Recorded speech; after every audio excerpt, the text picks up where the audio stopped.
the showroom, they see all of these great doors. I'm not saying that this is what you guys specialize in. You specialize in everything, but let's talk some doors. The doors are a great way to beautify your home. And when you come into the showroom, one of the first things I ask you to do is to open and close the door. It's a big difference. So with the doors, you pick out the hardware, you pick out the colors, you pick out the style. They come in fiberglass, they come in steel. We got multiple glass options. It's a great way to improve your home. It's easy to do. It's affordable. And these doors, a lot of times you go in and out the door 10, 20 times a day. You might open the windows 10 times a year. Well, that is true. By the way, I'm not sure I've ever walked through my front door. You're not the only one. Yeah, we use the back door. The back door and side door, we do those also. All right, that's Dallas Brule from the Aluminum Company of North Carolina. 800-672-4348 on Hamlin Road in Durham.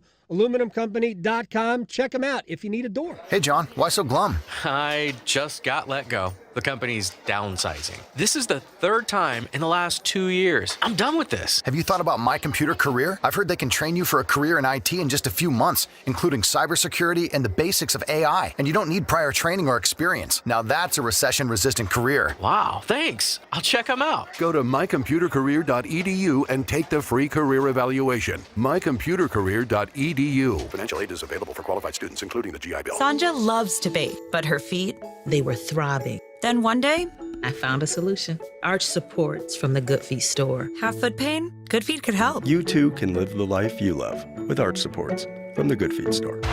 This hour of the Triangle Sports Leader is powered by Ritchie Law Firm Injury Lawyers. He scores! What a comeback! Visit GotBrian.com. That's GotBrian.com. WCMC-FM HD1 Holly Springs.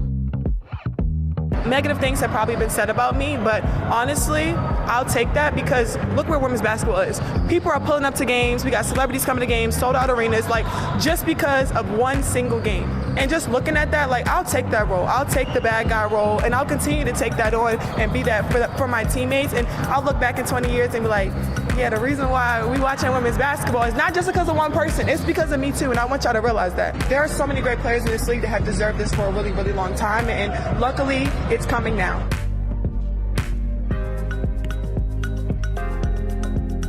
It's the Adam Gold Show. I'm Adam Gold. Hope everything is well.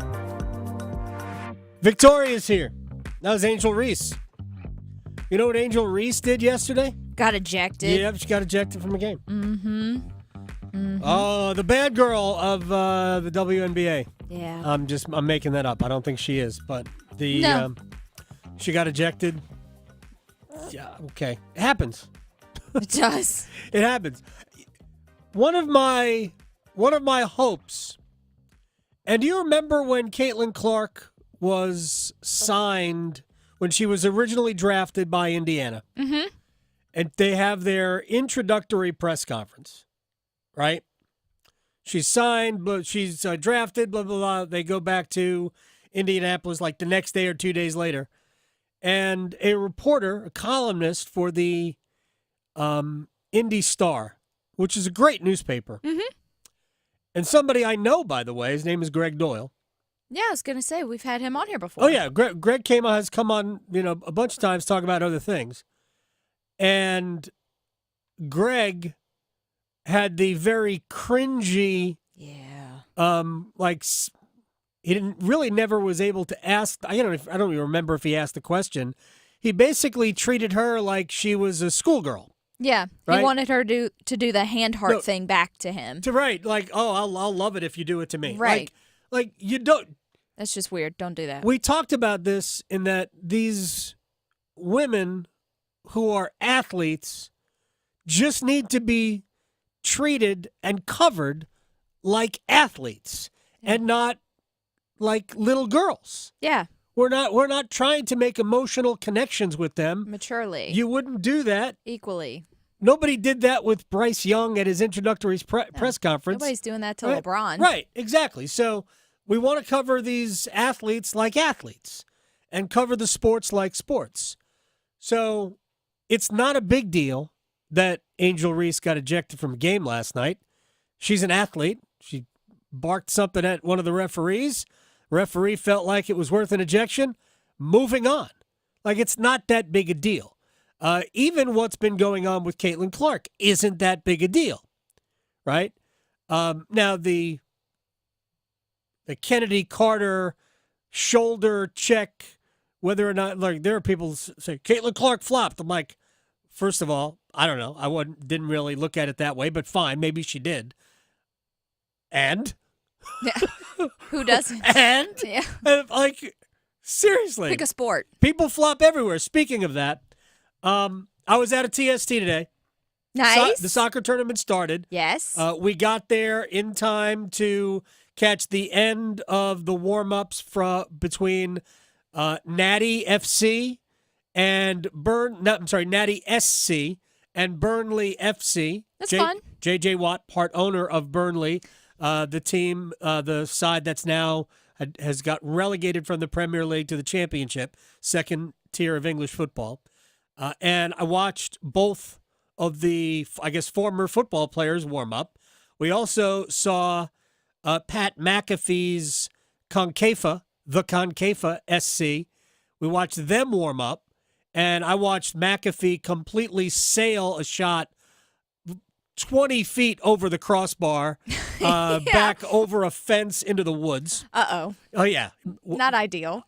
He was a punter. Yeah. Right? Well, ideal in that sport. Great hang time. Not football with the feet. Not good. So we were out there. I watched the first set of matches as much as I could see before we had to come in here. And A, great crowd early on. B, it was beautiful this morning. It's going to get warmer today, so it's not going to be as comfortable in the afternoon. It will be humid. It will be in the mid-80s. But this morning it was mid-70s. There was a nice breeze. It was phenomenal to be out there. Nice. But good crowds already.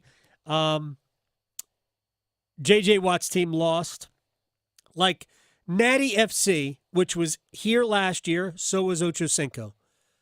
He's okay. I mean, he loves the game. He doesn't have incredible foot skills, which you could tell when you watch him try to do, make moves on other soccer players. Right. That ain't working, Chad. No, it's not happening. He fell down a lot. JJ was playing more of a striker, a big, almost like Shaquille O'Neal back to the basket center at one point. He did run into the goalkeeper, which I didn't feel good for the goalkeeper. Yeah. But I did watch that goalkeeper play in the first half, and he was tremendous for Natty FC. Name is Dallas J, if you happen to go out there. He made, I think, already the save of the tournament. Oh, already? A diving save just inside the near post. It was a phenomenal save. It was very cool to be out there. Natty won 7-3 in their match. But it looked like it could have been a lot worse. I thought they were working Burnley. Uh-oh. Impressive performance. The early favorite for team of the tournament. McAfee's team also lost. They lost 4-1. Reggae Rovers, pretty good. Yeah. I thought they basically toyed with McAfee's team for a while. They didn't put themselves out. There's a lot of matches in a short period of time.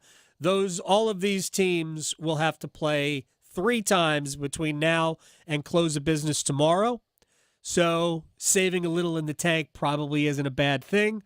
It was a bad day for the Bundesliga as Dortmund and FC Bayern each lost their opening matches. Of course, these are not Borussia Dortmund, who played in the Champions League final on Saturday, and Bayern Munich, a powerhouse of German football. They're not those teams, but they are wearing their shirts. Okay. Well, you have to report back on the Pat McAfee tank top. No, he did not. Did he wear? They were no tank tops. Wow. No tank tops. That's crazy. I did post on my feed the first J.J. Watt sighting. Oh, there you go. He didn't play at all in the first half. 0 in the first half. And then Ocho Cinco got on the pitch twice in the first half. There were no shifts, if you will, for J.J. Watt in the first half. In the second half, when they were down, I think they were down 4-2 at halftime. He did got on and got a shot on goal. Okay. It wasn't a great one, but it was a shot on goal. And through very rudimentary photography, or videography, actually. I'm watching it right now. You see it on my timeline. It's so weird to see him not wearing pads. Yeah. He doesn't need or the them. black underneath his eyes. He doesn't need the pads. So weird. He is gigantic. He is very big. He's just so much bigger than everybody else. Yeah. Anyway, it was we weren't out there that long. We tried to catch a couple of matches before coming into work, but it started today. It goes all the way through Monday. It is amazing. I cannot wait. They're using more fields. Last year, they used essentially 5 fields. They turned the stadium into 2 fields. They turned the back fields, which are amazing surfaces. They turned those into 3 game pitches plus a practice one. And now what they're doing is that they turn the backfield. It's still 3, but they're using 2 forward fields as well, grass fields. When you first drive into WakeMed Soccer Park, on the right-hand side, there are 2 beautiful fields. They've turned those in to 2 fields as well. So they're getting as many fields as possible in use. But it is, and there's like an extra stadium field. The field that McAfee's team was playing on, they turned into a small stadium. Wow. So it's very cool. I'm surprised there's enough grass out there. They haven't turned it into apartments or something yet. That complex, which is, we talked to him last year, that complex is perfect for the soccer tournament. Because not only do you have the ability to have 5 additional, because it's a small, they're not using a big soccer field, right?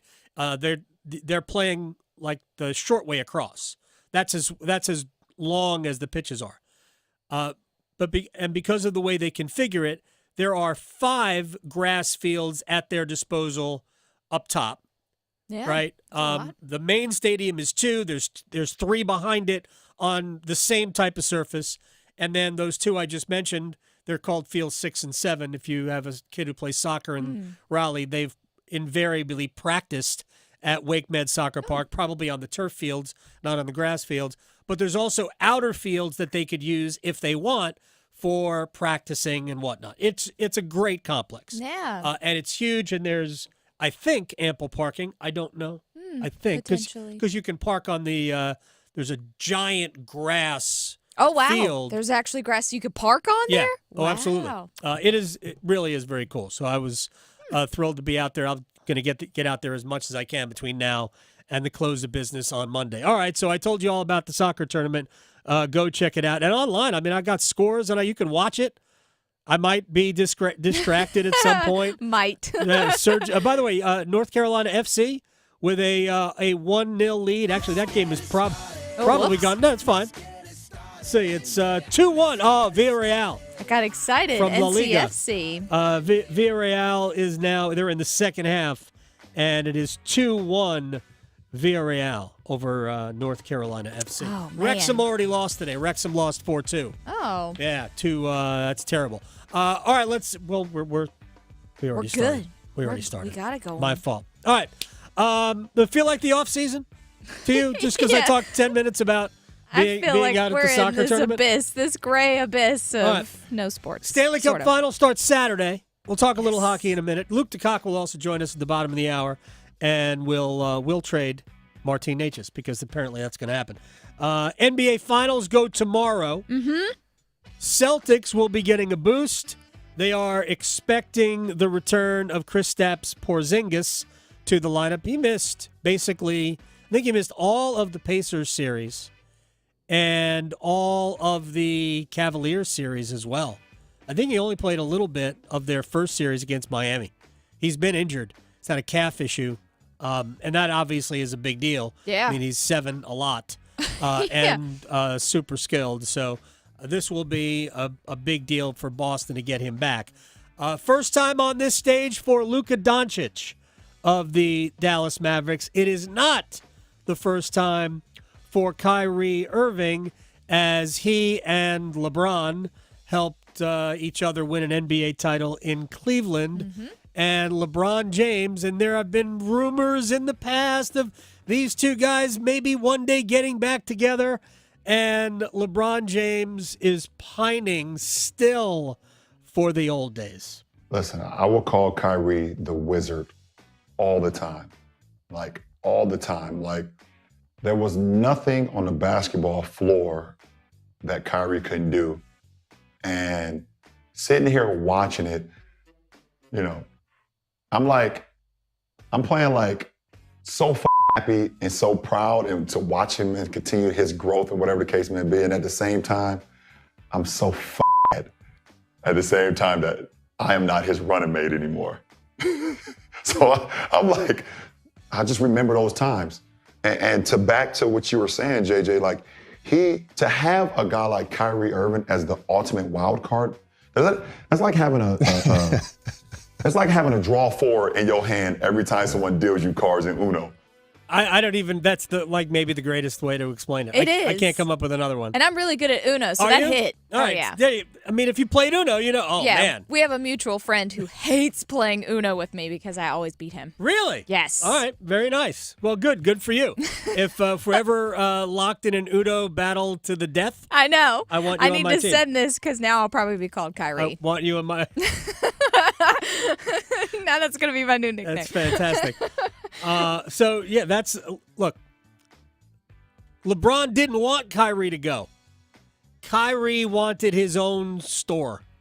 He wanted his own ship. Yeah. Right? And we've talked about this a lot regarding Kyrie and his, I don't even know I don't want to disrespect it, his personal image rehabilitation, whatever it is. And we talked about it last week. My view on it is that Kyrie is just now relaxed. He's more comfortable being who he is. He's accepted that, you know what? If I'm going to be on this team with this guy, I've got to be the Robin. And he's good with it. And I think once he has just relaxed and stopped trying to prove something to everybody, he's just become easier. Yeah. And then it's all about the play. And the play is next level. I don't know I'm not sure LeBron mentioned it there, but I think he talked about it after that clip. And by the way, that clip came from a podcast called Mind the Game, which this was the 9th episode of this podcast that he and JJ Redick do together. It's better on YouTube than it is in podcast form. I was listening to it in podcast form, but they diagram plays on whiteboards. They use some video when they're both in the same room. They will occasionally have guests. It's a very, very cool thing. It sort of gave me the impetus for a thought I'm going to bring up here in a minute. But it's definitely, if you are a basketball head, if you love the intricacies of the game, it is a great podcast because it's two very cool basketball minds coming together.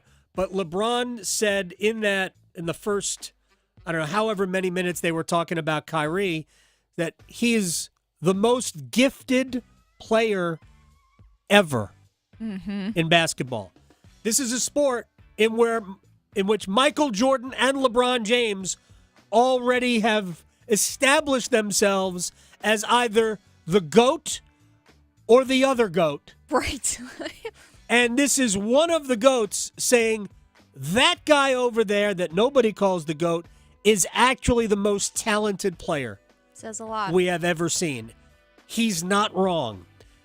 If Kyrie didn't have all those other things, and maybe it's all of those other things that make Kyrie great in terms of his talent, but if he doesn't have all of those other things getting in his way, he might be considered one of those legit superstar, like otherworldly, intergalactic players. Because in terms of his talent, he really is that. It's going to be great to watch him in the NBA Finals on that stage. And that starts tomorrow. We'll talk about the finals later with Brendan Whitted, who will join us. I've got some thoughts about the Mavericks as a team. But real quick, JJ Redick, according to Shams Charania from The Athletic and 1,000 other places, who's an NBA insider, he says the Lakers are zeroing in on JJ Redick as their next head coach. I think I said this at a staff meeting about 3 weeks ago. right? Yeah, right? yeah. Redick will be the next Lakers head coach. And the reason I thought this was because of the podcast. Right. It's like I'm watching this going, when did this start? Yeah. Was LeBron helping JJ maybe be the next coach of the Lakers? I don't know. But honestly, JJ right now is the lead analyst for ESPN. They've got the NBA Finals, so we'll see Redick and Doris Burke and Mike Breen do the games. Redick's a brilliant basketball mind, but he has coached never. Yeah. Not even assistant coached ever. This will be an incredible experiment, and it also leads Brian Windhorst of ESPN to think, I'm not sure this is going to happen. I know that there's been a lot of speculation and belief that this is going to be J.J. Redick's job, and that may end up being true at the end of the finals. But the people that I talk to still are telling me that there is a process to go through here. This is not a done deal. They still have multiple candidates. James Borrego was in last week for an extended meeting. As far as I am aware, James Borrego was the only candidate who has come to Los Angeles for a long-term interview. So do I think it's going to be JJ? Probably. Is it going to happen at the end of the finals? Probably. Is it a done deal? Not to my understanding. Yeah, I think it's going to happen. I can't close my eyes and see James Borrego as the next head coach of the Los Angeles Lakers. No, if that happens, it probably means, in my opinion, it probably means that they've blown the team up. That to me, that's what it would be. And I'm not sure, again, I've said this before, I'm not sure J.J. Redick is a great choice for the Lakers. I'm really not. I mean, I wish him well if this is where he's headed. Yeah, definitely an experiment. Oh, my gosh. It's not even a wise one, to be honest. Yeah. It may work out. Like, I'm not in any way saying that you can't be a great coach unless you have been an assistant or been a head coach somewhere else. I don't think it's that way. I think the number one thing you have to do, well, there are two things that would be absolutely critical for Redick. The first is, can you manage people? Yes, which is huge. I still think it's the number one skill that any head coach or manager has to have. In any sport, yes. Yes, literally managing your roster, playing time, personalities, player-to-player relationships, understanding that everybody cannot be treated the same. If you as a head coach believe that you treat everybody the same, I will show you a head coach that is unsuccessful. You can't. There's no way you can treat everybody the same. Some players need tough love. Some need the opposite. You just can't treat everybody the same. And the other thing is that if Redick does get this job, he's going to have to hire experienced people around him. Because, man, the first time he doesn't call a timeout because things move so quickly when you are in charge. They just, even when you're doing the games as an analyst or you're watching at home, you think everything slows down. Look, we criticize clock management in the NFL every Monday. Oh, yeah. Every Monday, somebody does something dumb that we've talked about from the day before. Especially when Matt Rule was in the league. Hey, look, Andy Reid still doesn't get clock management at times. Yeah. Right? But, man, when you're in it, it just moves so much faster. It's so much harder. So he's going to have to hire experienced people around him if, in fact, he does get the gig. All right, we're going to fast forward to a little bit of hockey, which will set us up for the next segment with Luke Takaka of the News and Observer. Because when I got in touch with Luke yesterday, I said, hey, can you come on tomorrow so we can trade Martin Necas? Right. Which seems to be, because the finals don't start till Saturday, it seems to be like the topic of conversation everywhere. Necas is a wonderfully talented player, somewhat of an enigma at times because we know we can see the talent, we can see the speed, we can see the offensive gifts, and we want all of that to translate into more than it has translated into. 2 years ago, 71 points led Carolina. It was Necas. But the last quarter of the season, coinciding with the Andrei Svechnikov injury, and then into the playoffs, he was largely invisible. Mm-hmm. This year, I thought while he wasn't as good offensively, he had a lot more good moments, and I thought he was a more useful player in the postseason. But he is clearly unhappy. He clearly wants to be more of a focal point, and I get it when you are as talented as he is. And apparently there's never going to be an ability for him and the team to kind of come to grips with not how the best way to use him is, but for him to understand that he has to change. Like, all of the speed and all of the flash is good to a point. But ultimately, if you are going to be as good as he can be, and I'm telling you that Necas's talent is, top 25 in the National Hockey League. Like, he should be one of those types of players. I'm not talking McDavid or McKinnon or Draisaitl. I'm not talking those. Yeah. But I'm talking about there's no reason why he shouldn't be in the same general category as Sebastian Aho. Mm-hmm. But Marty will stay too much on the fringes. And it may not be able to work here. Anyway, here's Elliot Friedman on the relationship between the Hurricanes and Martin Necas. I know there's been some talk about him going back and playing in Carolina next year. I don't believe that's the option. I don't believe that's the preferred option. I think that everybody here would kind of be willing to move on. The worst comes to worst, the Hurricanes could simply take him to arbitration, but I'm not even convinced 100% that that's the move that they want to do. As you guys know, when they were talking Pettersson, and Pettersson, says he doesn't believe that was ever going to happen, but when they were talking about it, both of those guys were in that deal. All right, real quick, that's Elliot Friedman from Sportsnet in Canada. You can always hear him with 32 Thoughts, the podcast, which is great. He's referring to Elias Pettersson, who is the number one center for the Vancouver Canucks, who just signed a mammoth contract. But before he signed that contract, there were rumors that the Hurricanes and the Canucks were working on a deal in which Necas would be part of the return for Pettersson coming to Carolina. Pettersson saying he never thought that was ever going to happen. He's right. It was never going to happen. Carolina and Elias Pettersson, that would be great, but the contract that Pettersson got is not one Carolina was going to give to anybody. So I'm not saying he's not better than Sebastian Aho. In many ways, he is, but the Hurricanes, he's not a 200-foot player like Aho is. I'm not sure that would ever be a fit here. Either way, it was masterfully crafted from Jim Rutherford,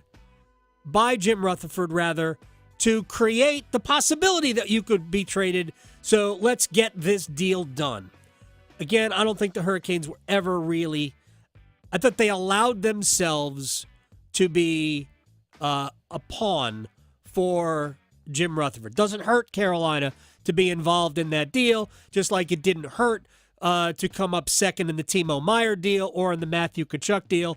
Those other two deals they were probably closer in on because both of those players, you could argue, would be good fits for Carolina. Anyway, we're going to get to the business of trading Martin Necas.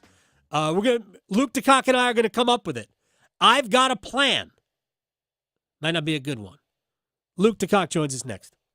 Serving it up hot and fresh every day. Adam Gold on the North Carolina Sports Network. We're jamming your June with championships. The NBA Finals. The Celtics have finished the sweep. They rally again, and it's on to the NBA Finals. The Stanley Cup Finals. Reinhardt scores! The Panthers win Game 4. The U.S. Open. Payne Stewart is the 1999 U.S. Open champion. Oh, my. Catch every winning moment with us. 99.9 The Fan, the Triangle Sports leader. Everyone's trying to become more streamlined these days, so why not you? Adam Gold here from my friends at Travers LASIK and Dr. Lori Travers, the Triangle's only LASIK specialist, and this is your chance to become more efficient. If you are a contact lens or glasses wearer, get rid of them. Plus, Travers LASIK is offering $1,000 off right now and 0% financing for qualified customers. Go to traverslasik.com. The consultation is free. 919-510-6830 for Travers LASIK. Seasons change. Why not your tech? Upgrade now during the Dell Technologies Summer Sale event and save on select PCs like the XPS 16 powered by Intel Core processors. You'll be able to bring your most intensive projects to life with built-in AI, minimalistic design, immersive visuals, and cinematic audio. When you shop online at Dell.com/deals, you'll have access to exceptional tech and electronics plus free shipping on everything. Amazing prices await you for a limited time only at Dell.com/deals. That's Dell.com/deals. On average, people spend over a third of their life sleeping, yet most sleep disorders go undiagnosed. I'm Megan Gigling, General Manager of Parkway Sleep Health Centers. Sleep struggles left untreated can lead to health problems and have a serious effect on your quality of life. We've served the Triangle for 20 years. Let us help you get the sleep you've been dreaming of. If you're in need of a sleep study, a knowledgeable doctor, CPAP machine, or supplies, Parkway has you covered. For more information or to schedule an appointment, visit parkwaysleep.com. Sound sleep, sound health. Houston, permission to detach boosters. Negative, Commander. You're off course for the moon. Sensors show something massive on board. Did you bring additional items? Only the new loaded scratch-offs. Those are loaded with $50, $100, $500, and $2,000 prizes. You're on a trajectory towards Mars. Nice. First person on Mars. Take that, billionaires. New loaded scratch-offs from the North Carolina Education Lottery. Massive amounts of prizes. Must be 18 to play. Approximate overall odds of winning range from 1 in 3.8 to 4.88. Problem gambling helpline 877-718-5543. Get bonus days to save during Window Nation's semi-annual sale now through June 30th. Get 50% off all windows along with no interest for 5 years. Plus a bonus 10% savings when you schedule an estimate. If your inefficient windows are costing you too much for air conditioning, that's a big deal. Now during Window Nation's semi-annual sale, you can replace them and save a big deal too. Offer ends June 30th, so schedule your in-home estimate now. Call 866-90-NATION or visit windownation.com.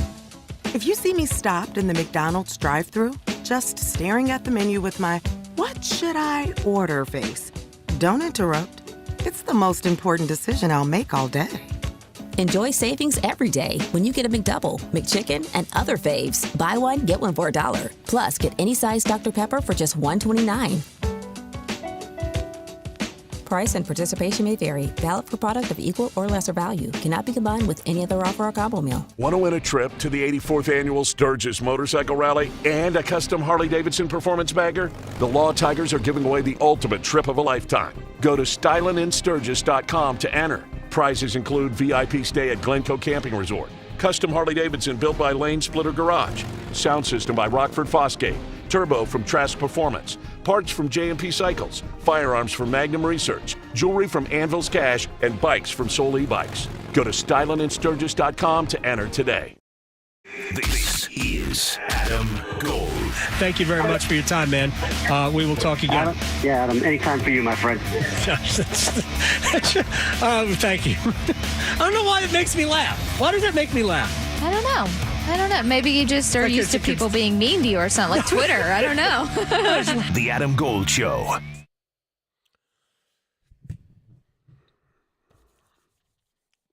They're into the Elam ending portion of the match.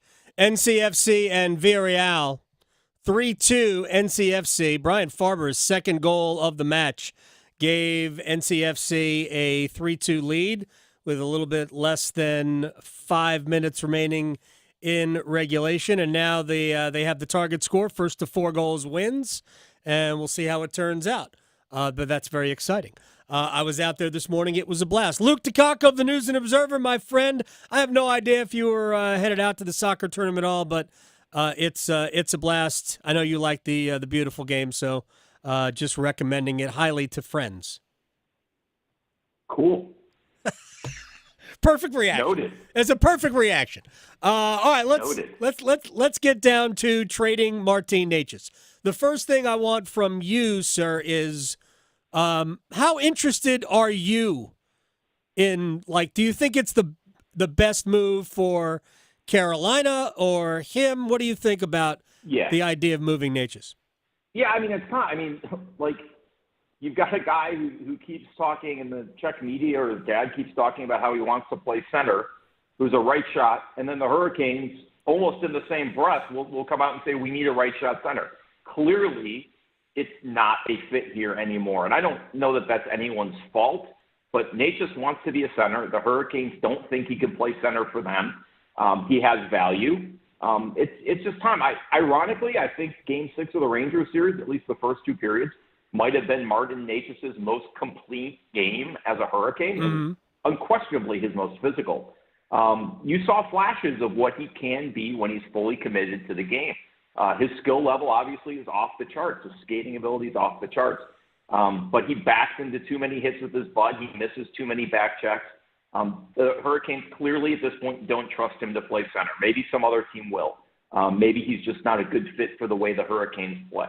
But, you know, he's the king of being the guy who shows up in the frame after the other team scores, coming from the other direction. It hasn't worked here. Again, I don't know that that's anyone's fault necessarily, but this is just a cardinal example of a team and a player that both need a change of scenery from each other. And the good news is he has value. Yeah. And if the Hurricanes play their cards right, they should be able to make themselves a better team. I do think he has value to the point where I know I read in The Athletic that there was actually, he wasn't in The Athletic. It was actually refuted in The Athletic that, man, wouldn't it be great? Boston needs some offense, and Carolina needs a goaltender. Natchez for Linus Ullmark. Who says no? And my first reaction to reading that was the Hurricanes say no. Yeah. Because Linus Ullmark, even if Linus Ullmark had 2 more years left on a contract, that's not a good trade for Carolina. He's got more value than just a good goalie. I don't think Ullmark is a great goalie. I think Natchez has more value than that. I agree completely, and it doesn't make sense for the Hurricanes. If they're going to make a move for a goalie, it has to be an upgrade over what they have. And I don't know that Ullmark, he may be a moderate upgrade, but it's not the kind of upgrade that would make it worth the drop-off in skill you're going to have it forward. You know, if UC Saros had 6 more years left on his deal and you could get him in a trade for Natchez, well then, yes, you would consider that. But you'd have to make that kind of talent upgrade in goal to make this worthwhile. I think with what you're looking for is a like-for-like deal. If you can get a right shot center back, from a team that likes Natchez and is willing to give you something for him, I think that makes a lot of sense. If you can, with all the uncertainty about Brady Shea and Brett Pesce, if you can get a defenseman back, I think that makes some sense. Because look, Martin Natchez has value. He is a player teams want. His film is great if you don't watch him every night. So, this is not a situation where you're dumping a guy and taking a 3rd-round pick in return. This is a situation where you are going to get something. It's going to be a fringe top 6, definite top 9 forward, or a top 4 defenseman. And that's where the bar has to be set. That's what you can get for him in a deal because he is a valuable piece. All right, so Anaheim is dangling John Gibson and Trevor Zegras. I laughed simply because Zegras is essentially Natchez, just a little bit younger and on the other and swinging from the other side. And Gibson, who's got 3 years left in a contract, he's probably better than his numbers would indicate because Anaheim has been allergic to defending over the years. But I'm a little scarred by that. What are your thoughts? Yeah, well, Zegras, I mean, if you're going to make a move for a guy who, couldn't get in their lineup at certain points during the year, you need to buy low on Zegras because there's no guarantees there. I think he's the kind of high-skilled player who would be great for the Hurricanes. I think he would probably thrive here. Certainly, you could put him on a line with Svechnikov and just give goalies whiplash as they're looking around behind the net. But I don't think that's necessarily the right trade to make for Martin Natchez. You've got to get, and I've made this point, I'll make it again. You have got to get something back that is Natchez comparable. It has to be a guy who can play in your top 6, or it has to be a guy who can play on your top two pairs because he is a talented player, and as frustrated as we may get with him watching him every night and wanting to see him take that next step to the next level, that doesn't mean he won't somewhere else if you trade him. You need to get value for him. So I think that's the most important thing for me. This is not the kind of deal you make for a mess of parts for a decent goalie. Right. So that's not a deal to me that makes sense for Martin Necas. I mean, you're looking at, to me, I'm not saying that Martin Necas is a Matthew Tkachuk player, right? No, I'm not crazy. I'm not drunk. It's too early in the day for that. But look at the deal that Calgary made for Tkachuk and the parts they got back. You want to do a lower level version of that where, yes, you're losing a good player, but you're getting guys back who can help you and you don't feel that loss as much. That, to me, is the goal with a Necas deal. Yeah, by you're the not way, trading Necas for 3 first-round picks. No, by the way, Calgary right now is not in love with the Jonathan Huberdeau contract that they signed him to immediately after executing that trade. Luke Tkachuk of the News and Observer is joining us here on the Adam Gold Show. You and I agree on this. I'm not sure there are great fits with a lot of the teams that we have heard. I don't think there's a great fit with Philadelphia. I know they floated the idea of Seattle, and I laughed. Yeah. Can you close your eyes and see a Ron Francis trade with Carolina? I can, and I'll tell you why. Because he loves Necas. Well, yes. I mean, obviously, that's why that's why it's even up for discussion. Yes, he does love Necas. He drafted Necas. Yeah. But number two, don't forget, the guy on the other end of the phone now, and some of the people making decisions in the front office, are guys who originally came aboard under Francis. It's going to be Eric Tolsky on the other end of the phone. Darren York is going to be in those conversations. Francis has a comfort level with those people. They worked for him. They flourished under him to some degree. I think, despite the relationship with Dundon, or lack thereof, that there's probably more of a diplomatic approach to this that would make a Seattle deal possible, where Francis would be willing to swallow his pride and deal with the Hurricanes to get Necas, because he would be talking to people he knows. I don't know that Seattle has anybody that Carolina would really. That's the next piece of it is there a deal that you could make that makes sense? I don't know that there is, but certainly I would feel like Seattle would probably be the highest bidder if it came to that, just because of, Ron Francis inherited a little bit of that.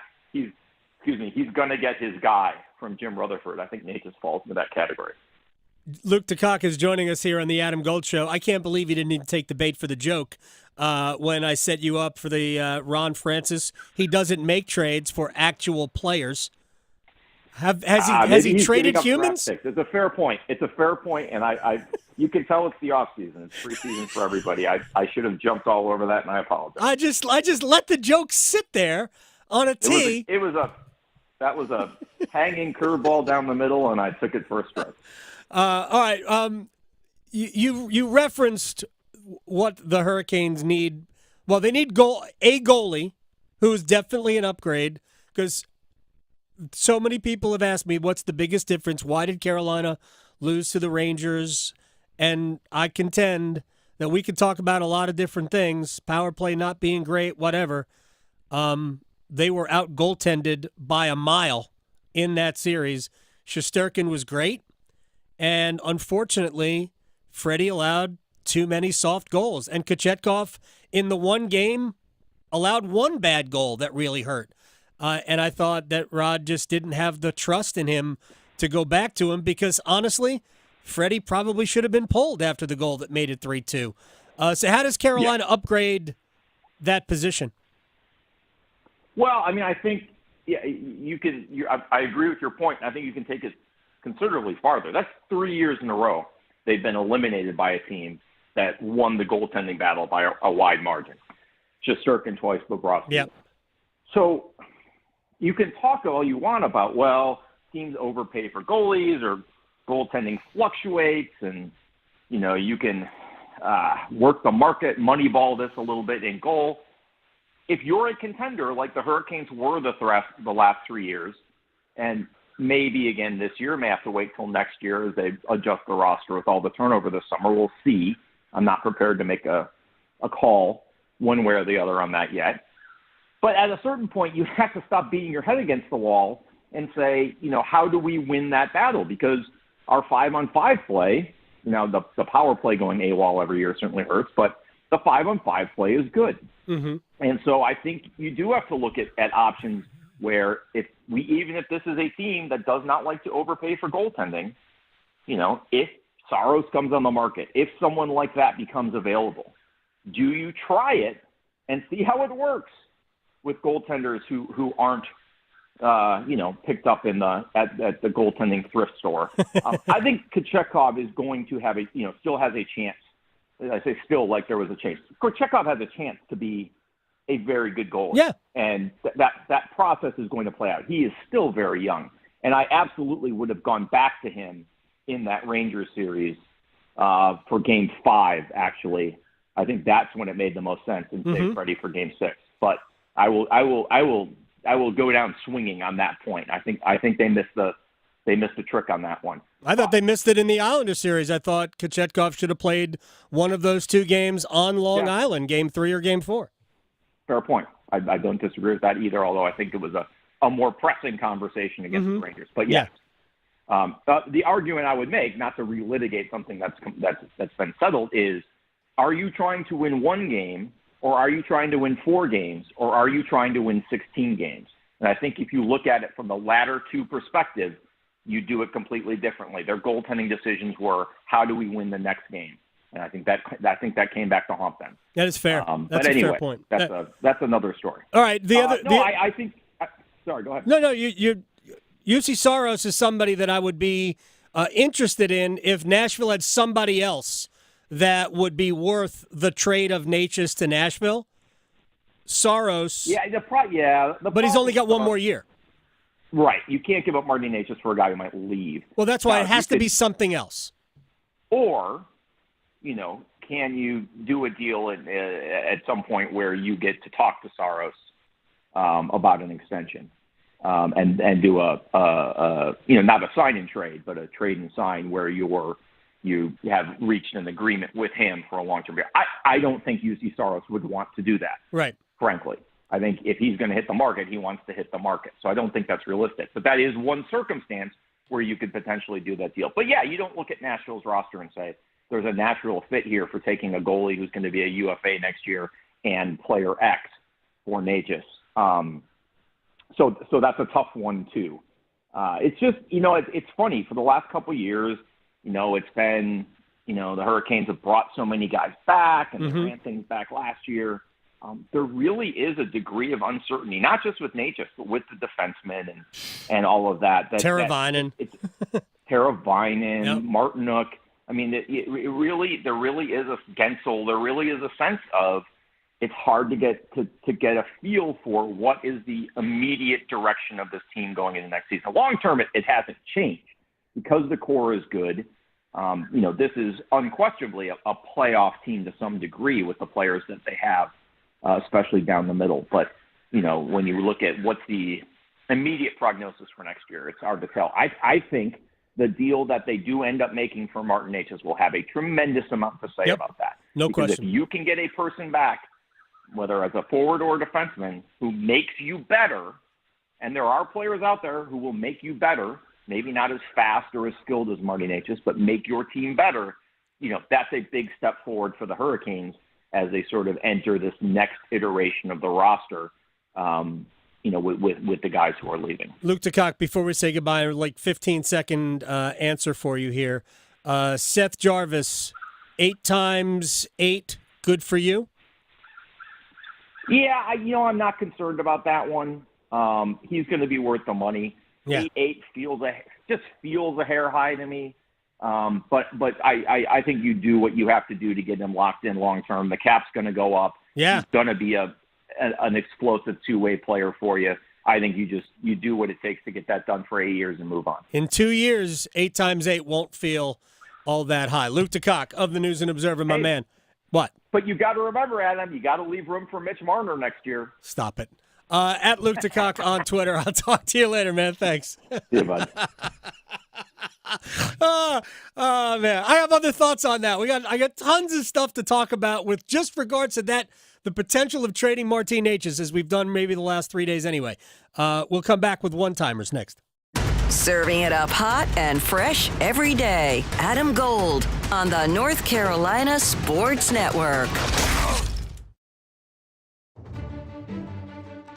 Virtual healthcare is changing the way that traditional medicine is being delivered. Ironically, treating some people from afar is actually increasing access to medical health. Dr. Matt Anderson is with Charlotte-based Advocate Health, a member of the North Carolina Healthcare Association. He says telehealth is enhancing the ability of doctors and nurses to treat more people in better ways. What we've really tried to do is build out that infrastructure from a virtual standpoint to enable us to better impact the health of our communities in a more convenient, simple, and easy way. Learn how telehealth methodologies are not only saving people money, but how virtual medicine is transforming lives and the health of our communities. I'm Christine Bellino. Join me and my guest, Dr. Matt Anderson, for the latest edition of Conversations on the State of Healthcare, produced in partnership with the North Carolina Healthcare Association. And for more information, listen to our podcast on the North Carolina News Network and visit nchealthcare.org. From the mountains to the coast, 2.5 million North Carolinians are members of an electric cooperative. Every day, this network of 26 electric co-ops is working together with local members like you to power a brighter future through innovative energy technologies, community support, and enhanced grid reliability. Learn more about our brighter future vision at ncelectriccooperatives.com. North Carolina's electric cooperatives, powering a brighter future. Think it's too pricey to pursue your interest and earn a degree? Well, if you're a North Carolinian from a household making $80,000 or less, think again. The Next NC Scholarship could cover more than half, if not all, of your tuition and fees at any NC community college or public university. This is money that doesn't have to be repaid. The Next NC Scholarship helps you know what you're getting because it combines federal and state-funded financial aid to form a new, simplified award. We're talking at least $3,000 for community college or $5,000 for a public university, making the cost of education more manageable. The Next NC Scholarship also helps you know where you're going, because you could see how much you could get to pay for the schools you're interested in. So picking the right path for you in your future is now easier than ever. Applying is as simple as filling out the FAFSA. Dig into the details at nextncscholarship.org. The Next NC Scholarship. Know what you're getting, know where you're going. Elder Abuse Awareness Day is in June, and scams and fraud that target older adults is one of the worst forms of abuse. Learn how to identify, prevent, and report scams with the AARP Fraud Watch Minutes, available for you to view on YouTube. Search AARP North Carolina Minute and look for the AARP North Carolina Fraud Watch Minutes on YouTube. Learn more about this topic and others each week on AARP Without Limits. You can find the latest episodes of AARP Without Limits wherever you listen to your podcasts. Adam Gold here for my friends at FanDuel, America's #1 sportsbook, and the NBA playoffs. We are closing in on the finals, but it's not too late to get in on the action with FanDuel, because right now, new customers get $150 in bonus bets with any winning $5 wager. That's $150 to use on same-game parlays, live betting, championship futures, and so much more. Go to FanDuel.com/AGS to get started. FanDuel.com/AGS. FanDuel is the official sports betting partner of the NBA. The finals are upon us, folks. FanDuel's America's #1 sportsbook. 21 and over and present in North Carolina. First online real money wager only. $10 first deposit required. Bonuses issued as non-withdrawable bonus bets, which expire 7 days after receipt. Restrictions apply. See terms at sportsbook.fanduel.com. Gambling problem? Call 877-718-5543 or visit morethanagame.nc.gov. This is Adam Gold. We had lightning hit a pretty large tree. Oh, yeah. About 150 yards from the house. It'll be my sign to go win the lottery. But you know what? I'm sorry, I can't. I have rules. If it's not over $1 billion, I'm not playing. Yeah, still just millions. The Adam Gold Show.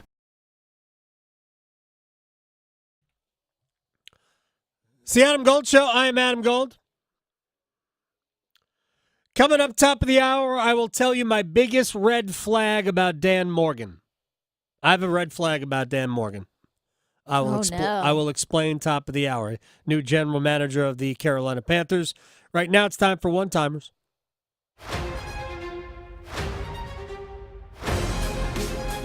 Okay, so let's start things off with some J.J. Redickness, shall we? So I know that there's a lot of rumors. Who knows if it's going to be said? It's not set in stone yet, from what Brian Windhorst said. But is there an option that you think would be better for the Lakers head coach position? Just off the top of your head. No, in terms of, like, actual current coaches, no, not necessarily. I think the NBA, all the leagues do it. They just recycle the same names. It's like, who was just got? Yeah. Like, bring that guy in. He was good somewhere else for a hot minute. Bring him in. No, I have no problem with somebody new.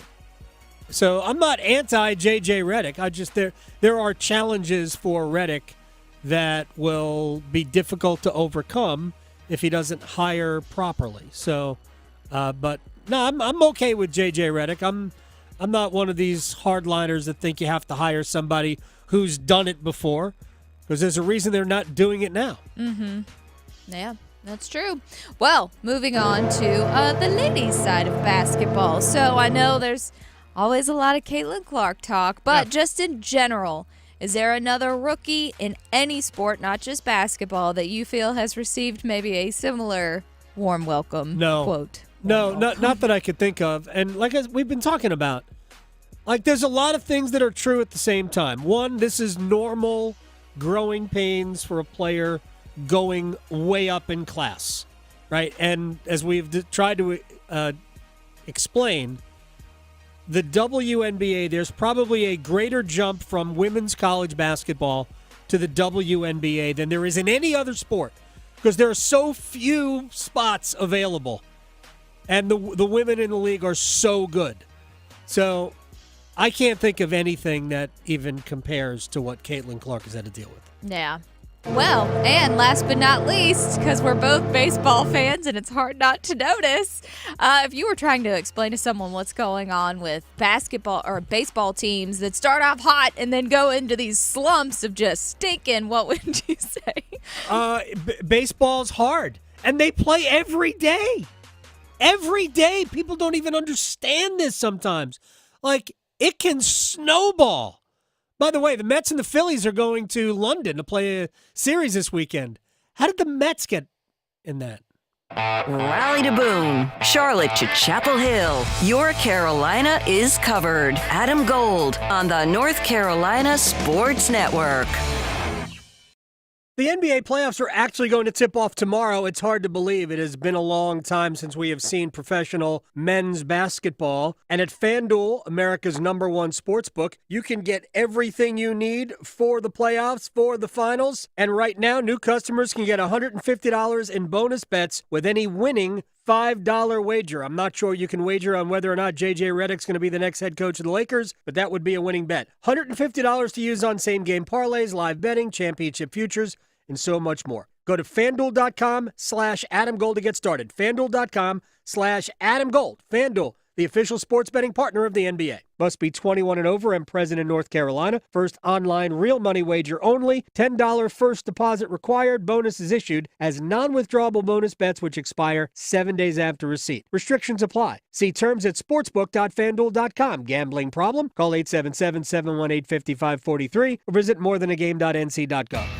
Nothing makes being outdoors better than having the right gear and the right crew. So here's an idea. Let Mountain Dew supply the gear and you bring the friends. Because when you buy specially marked multi-packs of Mountain Dew, you can collect points and earn epic limited edition outdoor gear. So buy Dew, collect points, get gear, and get outside with Mountain Dew outdoor gear. Open to legal U.S. residents 18+. Subject to program terms at dewoutdoors.com. Ends 12/31/24. Void or prohibited. For a limited time at Circle K, get 3 20-ounce ice cold Mountain Dews for only $5. Only on the Inner Circle app. Do the Dew. Hey, it's Roger Moore Moore, CEO of Loan Pronto. If you're like me, you're getting crushed by rising costs of everything these days. I get it. It's brutal, and credit card rates are ridiculous and going higher. That's why at Loan Pronto, we launched our Express Equity Line of Credit to bring you the relief you and your family need, using your home, your most valuable asset. We've helped thousands of people like you get fast relief with cash. The average homeowner who does this gets tens of thousands in just days and is able to save $850 per month in overall expenses. I'm talking life-changing money, your money that you have access to right now. Listen, if you're ready to get control of your finances and get off the hamster wheel, call Loan Pronto. You can get approved for Express Equity Line of Credit in just minutes, and we can get your cash in less than a week. Stop digging a deeper credit card hole today. Call Loan Pronto now. 919-381-1760. 919-381-1760.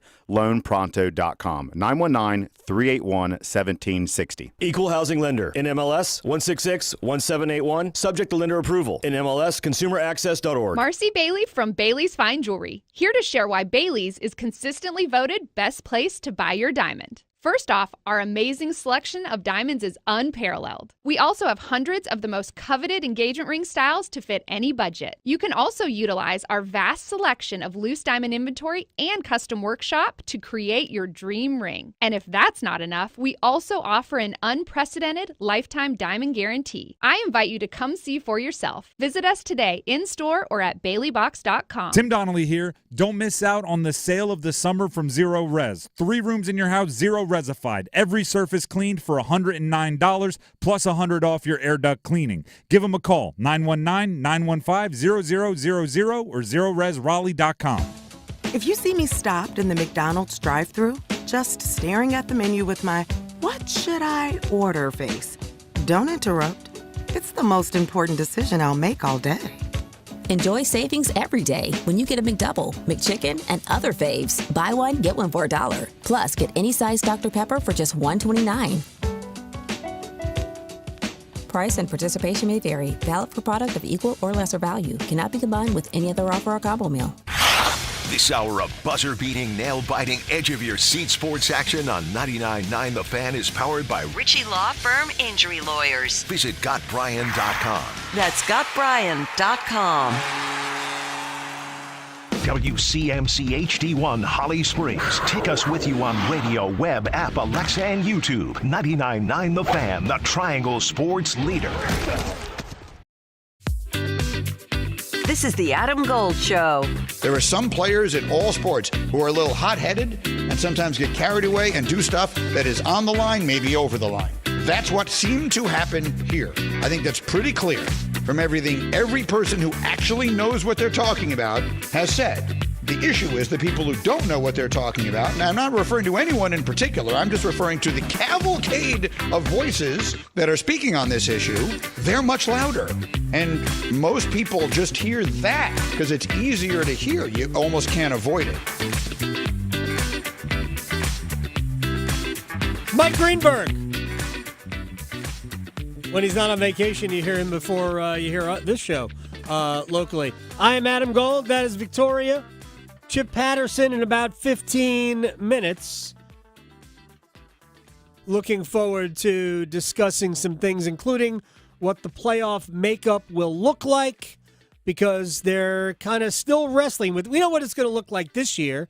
There are, 4 automatic bids, plus there is 1 set aside for the other conferences, and there will be however many at-larges to fill out. I guess 7 at-larges to fill out the 12-team field.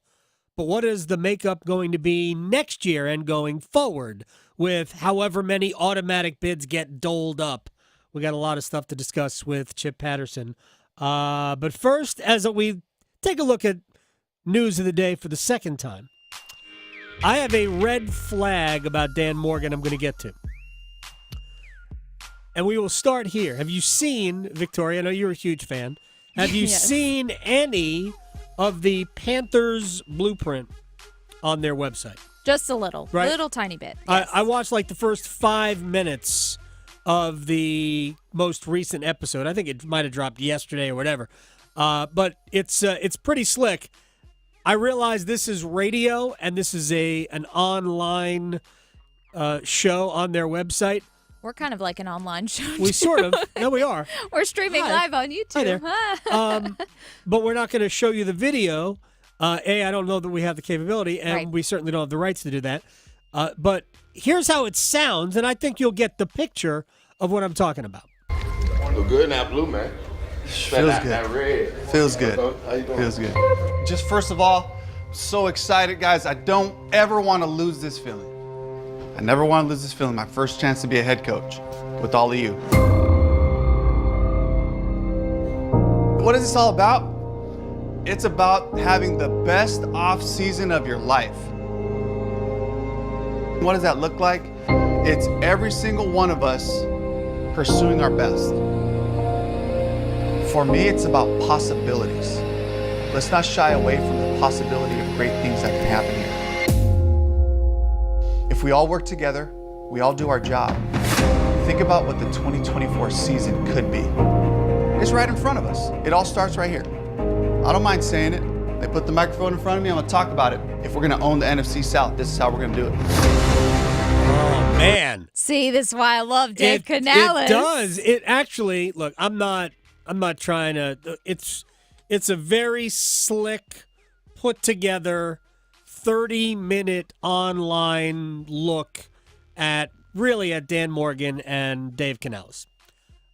So there's nothing in it that's going to make you go, I didn't like that. Right. It's just a cool behind the scenes look. He's the stuff you heard there.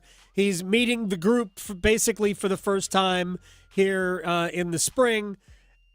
He's obviously very positive, and like there are no games until September. Yeah, and he's wearing blue. He is wearing blue. It does look good on you, Dave. Very good. He's handsome. You all right? You okay now? I get it. Hey, much better than red. I can't tell you. I get home and my wife's not even watching hockey games. She's watching the intermission report. Oh, yeah. Can't blame her there either. Reason why she wanted to watch the Western Conference and not the Eastern Conference. And it's not McDavid. I don't care about the Rangers and Panthers. Yeah. Just give me Edmonton. Who's Edmonton playing? She doesn't even know. Anyway, that was Canales in the intro to Blueprint. So now here is where I get to my biggest negative. And even though I said there's no negatives to take away, because it really is a look inside Dan Morgan and Dave Canales. Here's my negative. Dan Morgan drinks K-Cup coffee. Oh, does he? Yeah. He doesn't put mayonnaise in it, though, right? Well, I don't know. Okay. They didn't show it. As long as he's not doing a Will Levis and putting mayonnaise in it. They didn't show. Come on, man, have more respect for your coffee. Does he eat the bananas with the peel? I've never. God, why would you even try that? I know. Just too much effort. How was your thought? Way too much effort to eat a banana that way. I know. All right. Obviously, that's a joke. But so you're getting a kind of a feel for how Dan Morgan goes about his day to day. And it starts early, works out in the morning, clears his head with a workout. He also says he sits a lot during the day, so he wants to get his body ready for the day. Balance. And when you have been through it as an NFL player, like Dan Morgan has, I am sure his early morning is different physically from yours. Big time. Yes. It hurts a lot more when he gets up than 98% of us. Right. Yes. So it is just, we'll give Dan. Can't say I've been running into like 200 and whatever pound men, or even 3. Who knows? Crazy. All right, now to Dave Canales, and this is not from the show, but this is stuff that has happened over the last couple of weeks with OTAs.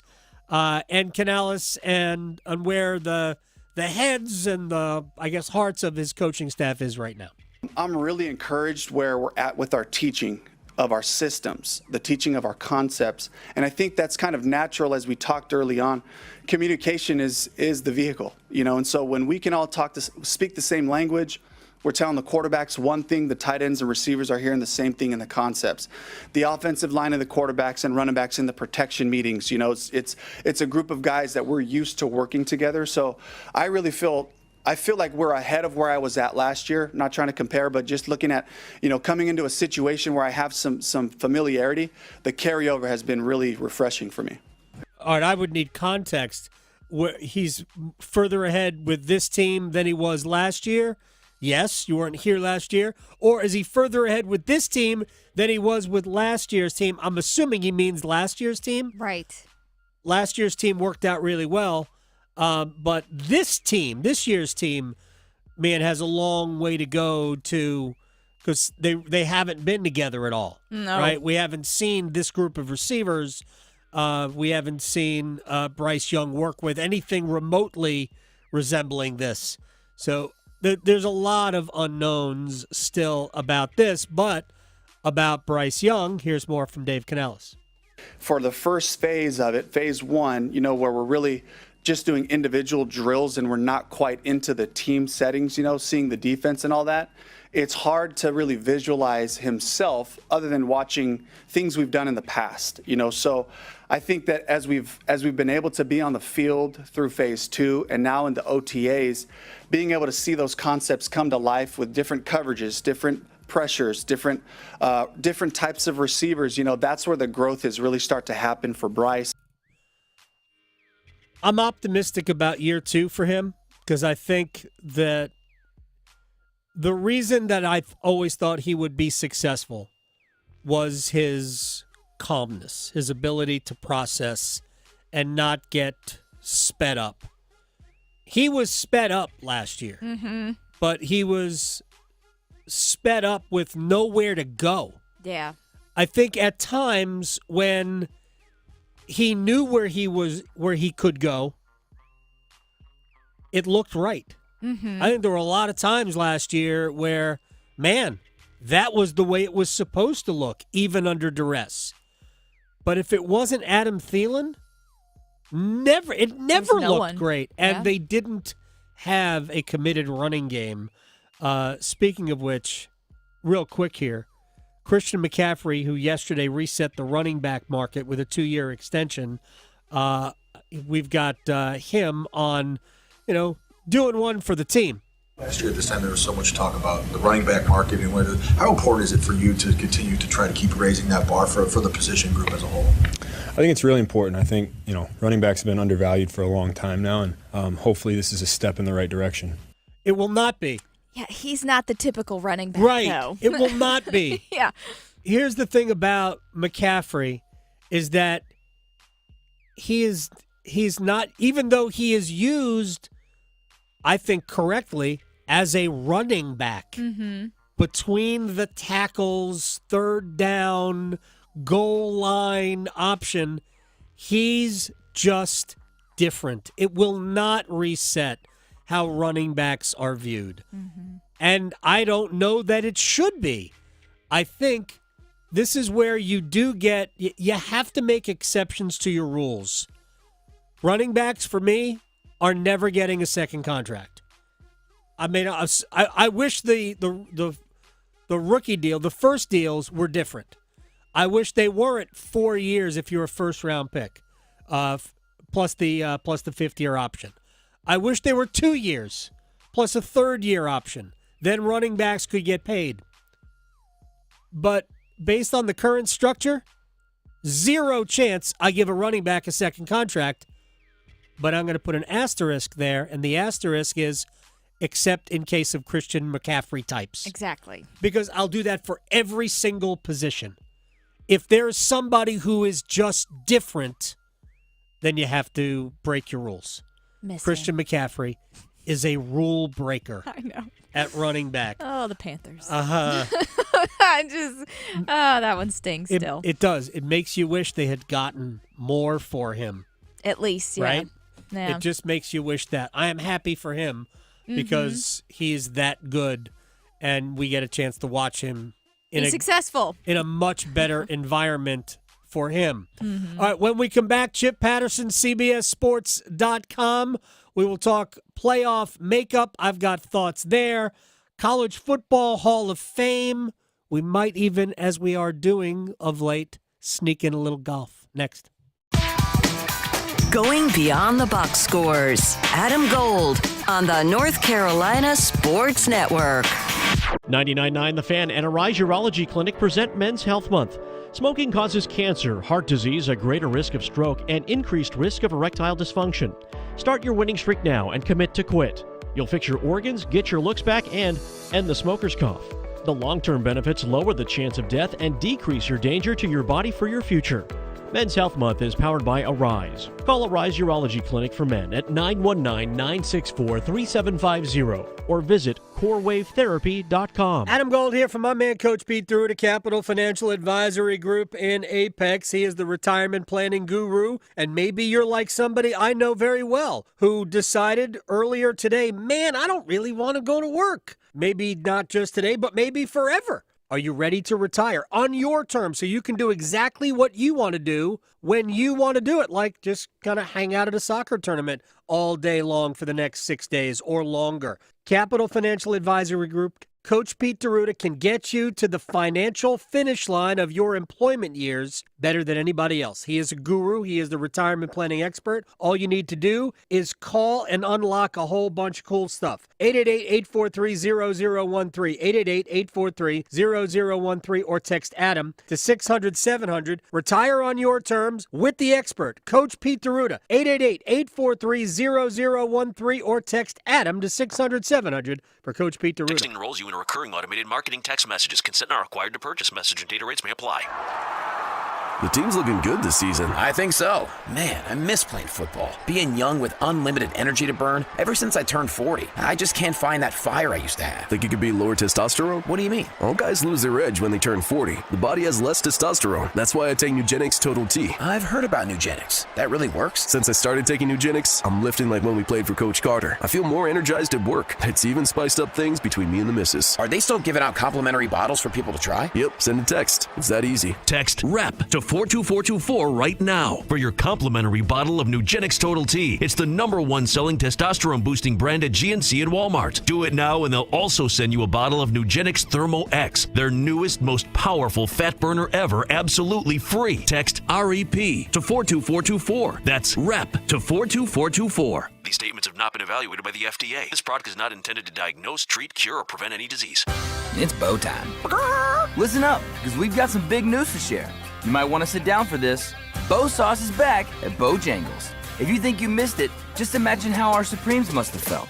Because there's no better sauce to pair with our crispy golden chicken Supremes. They're already boldly seasoned to perfection, but add Bow Sauce and you can taste a truly legendary combination that will make you want to yell, "It's bow time." So don't wait. Grab a Supreme and dip into some Bow Sauce. It's bow time. There's no time like bow time. Time to stop whatever you're doing to satisfy your craving for flavor with a Bojangles Chicken Supremes dinner. Choose a 3-piece or 4-piece Supremes dinner. Get your choice of fixin', a biscuit, and legendary iced tea. And don't forget the sauce for dipping, because Bow Sauce is back. That's right, Bow Sauce is back. Hungry for flavor and value and love the Bow Sauce? Then it's bow time. Houston, permission to detach boosters. Negative, Commander. You're off course for the moon. Sensors show something massive on board. Did you bring additional items? Only the new loaded scratch-offs. Those are loaded with $50, $100, $500, and $2,000 prizes. You're on a trajectory towards Mars. Nice. First person on Mars. Take that, billionaires. New loaded scratch-offs from the North Carolina Education Lottery. Massive amounts of prizes. Must be 18 to play. Approximate overall odds of winning range from 1 in 3.8 to 4.88. Problem gambling helpline 877-718-5543. This is Adam Gold. North Carolinians wagered $659,308,541 on sports. It's a little bit. Treat it as entertainment only. Just look at it as fun. The Adam Gold Show.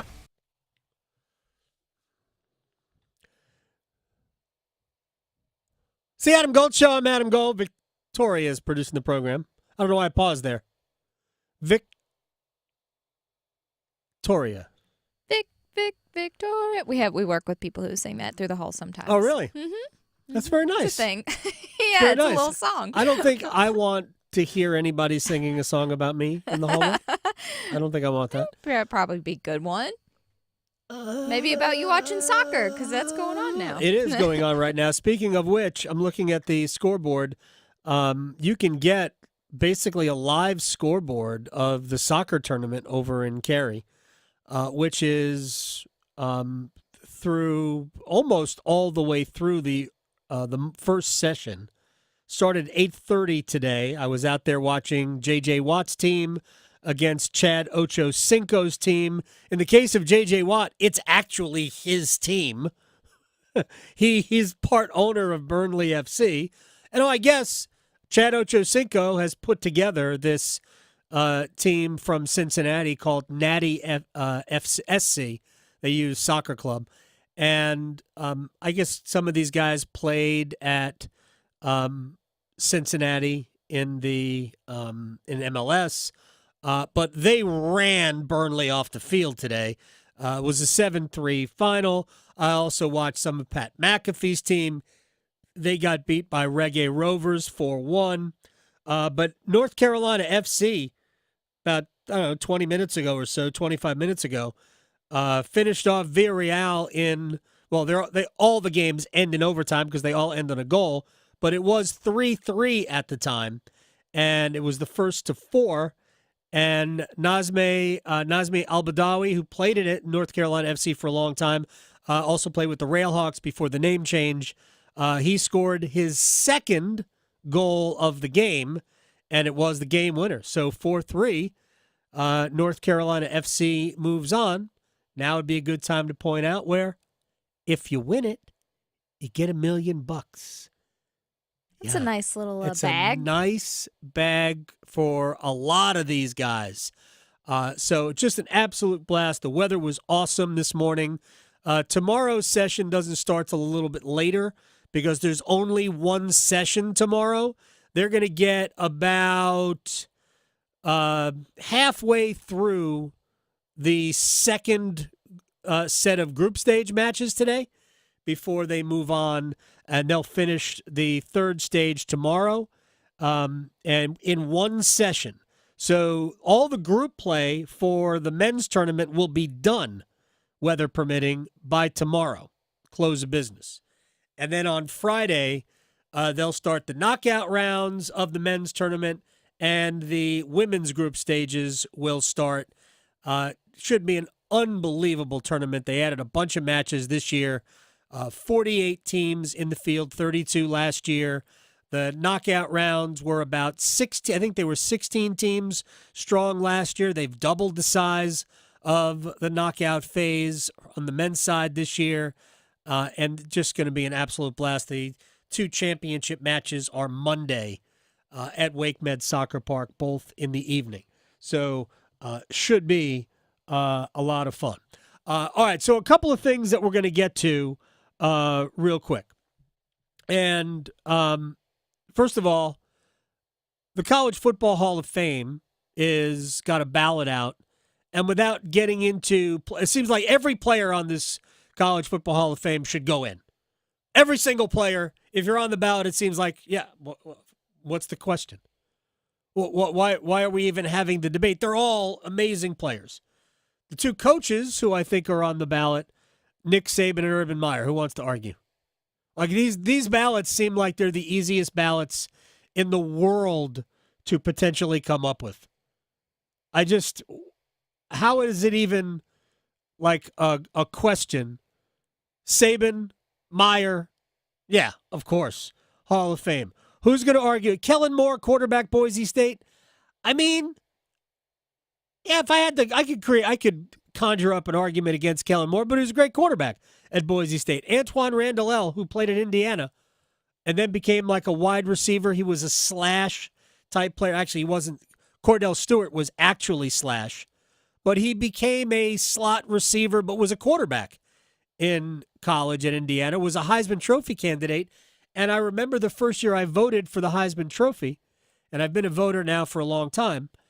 The first year I voted, Antoine Randall was one of the top candidates, and they sent out mouse pads with his image on it.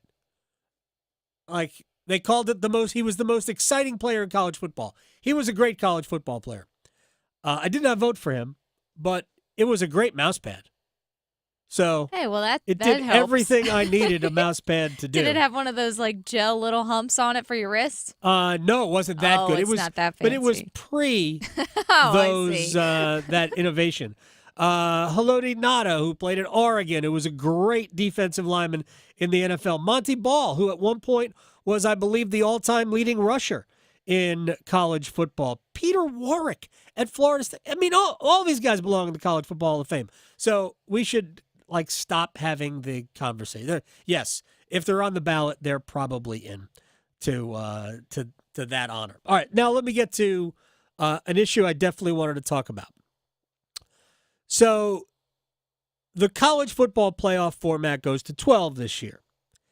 And I know a lot of fans are really into it, and that's fine. It's going to be different things to talk about, not necessarily more. We didn't have any shortage of conversations regarding the teams that were still in the running to go in. This year, of course, gave us the first ever undefeated power conference team that missed out. We can come up with 1,000 reasons why. Maybe not 1,000, but certainly a number of reasons why. But ultimately, it came down to there was a PR campaign by whether it was straight from the SEC or members of the media who looked at Florida State without Jordan Travis and said, well, they're just not that good because they don't have their quarterback. The chances of that team meeting the same fate if they came from the SEC are zero. Zero. It was a convenient way to body shame, if you will, the Atlantic Coast Conference, and that's unfortunate. But really, the whole difference was no Jordan Travis. Never mind the backup quarterback won the game they had to win. The guy who was going to play. They used their third-string quarterback in the ACC championship game because, well, they didn't need any more than that, and the other guy was hurt. But the other guy was going to be back in time for the college football playoff, but they pretended he wasn't. The whole thing was a joke and a PR sham. Regardless, we're headed to the college football playoff with 12 teams, 4 automatic bids. And if you had been paying attention, and this is not your job to do that, but you may not remember, the financial structure of who gets what out of the extra monies that are coming in have been tilted in the favor of the SEC and the Big Ten because they are now the two dominant financial conferences in the sport. In the case of the SEC, they play better football. We're going to be honest, right? The SEC plays the best football. Year in, year out, nobody plays better football than the SEC. Does anybody want to debate that? I don't think so. We all know that that's the truth. The Big Ten doesn't. They do at maybe 2 spots at Ohio State and certainly in the last couple of years, Michigan. It remains to be seen whether or not that continues with a different head coach. But certainly over the last couple of years, Michigan has been a difference-making team. Of course, the previous, 20, they were just mostly good, but mostly really rich. Like super rich. Like the Mets. Only better. Nice. Exactly. Penn State plays good football, but they don't wow you. Clemson or Florida State on their, not even on their best day, but on a good day, they're better than Penn State. So Penn State's not separating themselves from the field. So the Big Ten is basically 2 schools in terms of being, we know what we can expect. And again, the caveat there is that we're still not 100% sure what Michigan is post-Harbaugh. But because they have all the money, They control everything. And so those leagues they will siphon the most money off or from the new playoff to the point where I think they will get combined like 59% of it, something like that. The ACC and the Big 12 will split like 30 some odd percent, with the ACC actually getting a little bit more than the Big 12, which frankly was a surprise. And then Notre Dame gets a chunk, and then the group of 5 split a chunk. So the monies have sort of been figured out. What we haven't necessarily figured out is how the teams are going to slot in. Because remember all of the formulas we saw. Well, the SEC is going to get 3 automatic bids. So is the Big 10. And the ACC and the Big 12 are each going to get 2. And I'm like, why are we playing out a season if we know who's going in? What are we doing? Here's the way it should work. I don't think this is difficult. The way it should work is that, yeah, okay, I get it. You guys have the biggest conferences. You whip them out all the time. We get it. So you're going to get more money. Fine. So a portion of the money should be static. But after that, it should all be about participation. All of it. So the leagues that play the best, and this theoretically would work in the favor of the SEC, would it not? And if the Big Ten, which clearly thinks they're better than they are, if the Big Ten is so confident, should work in favor of the Big Ten, theoretically.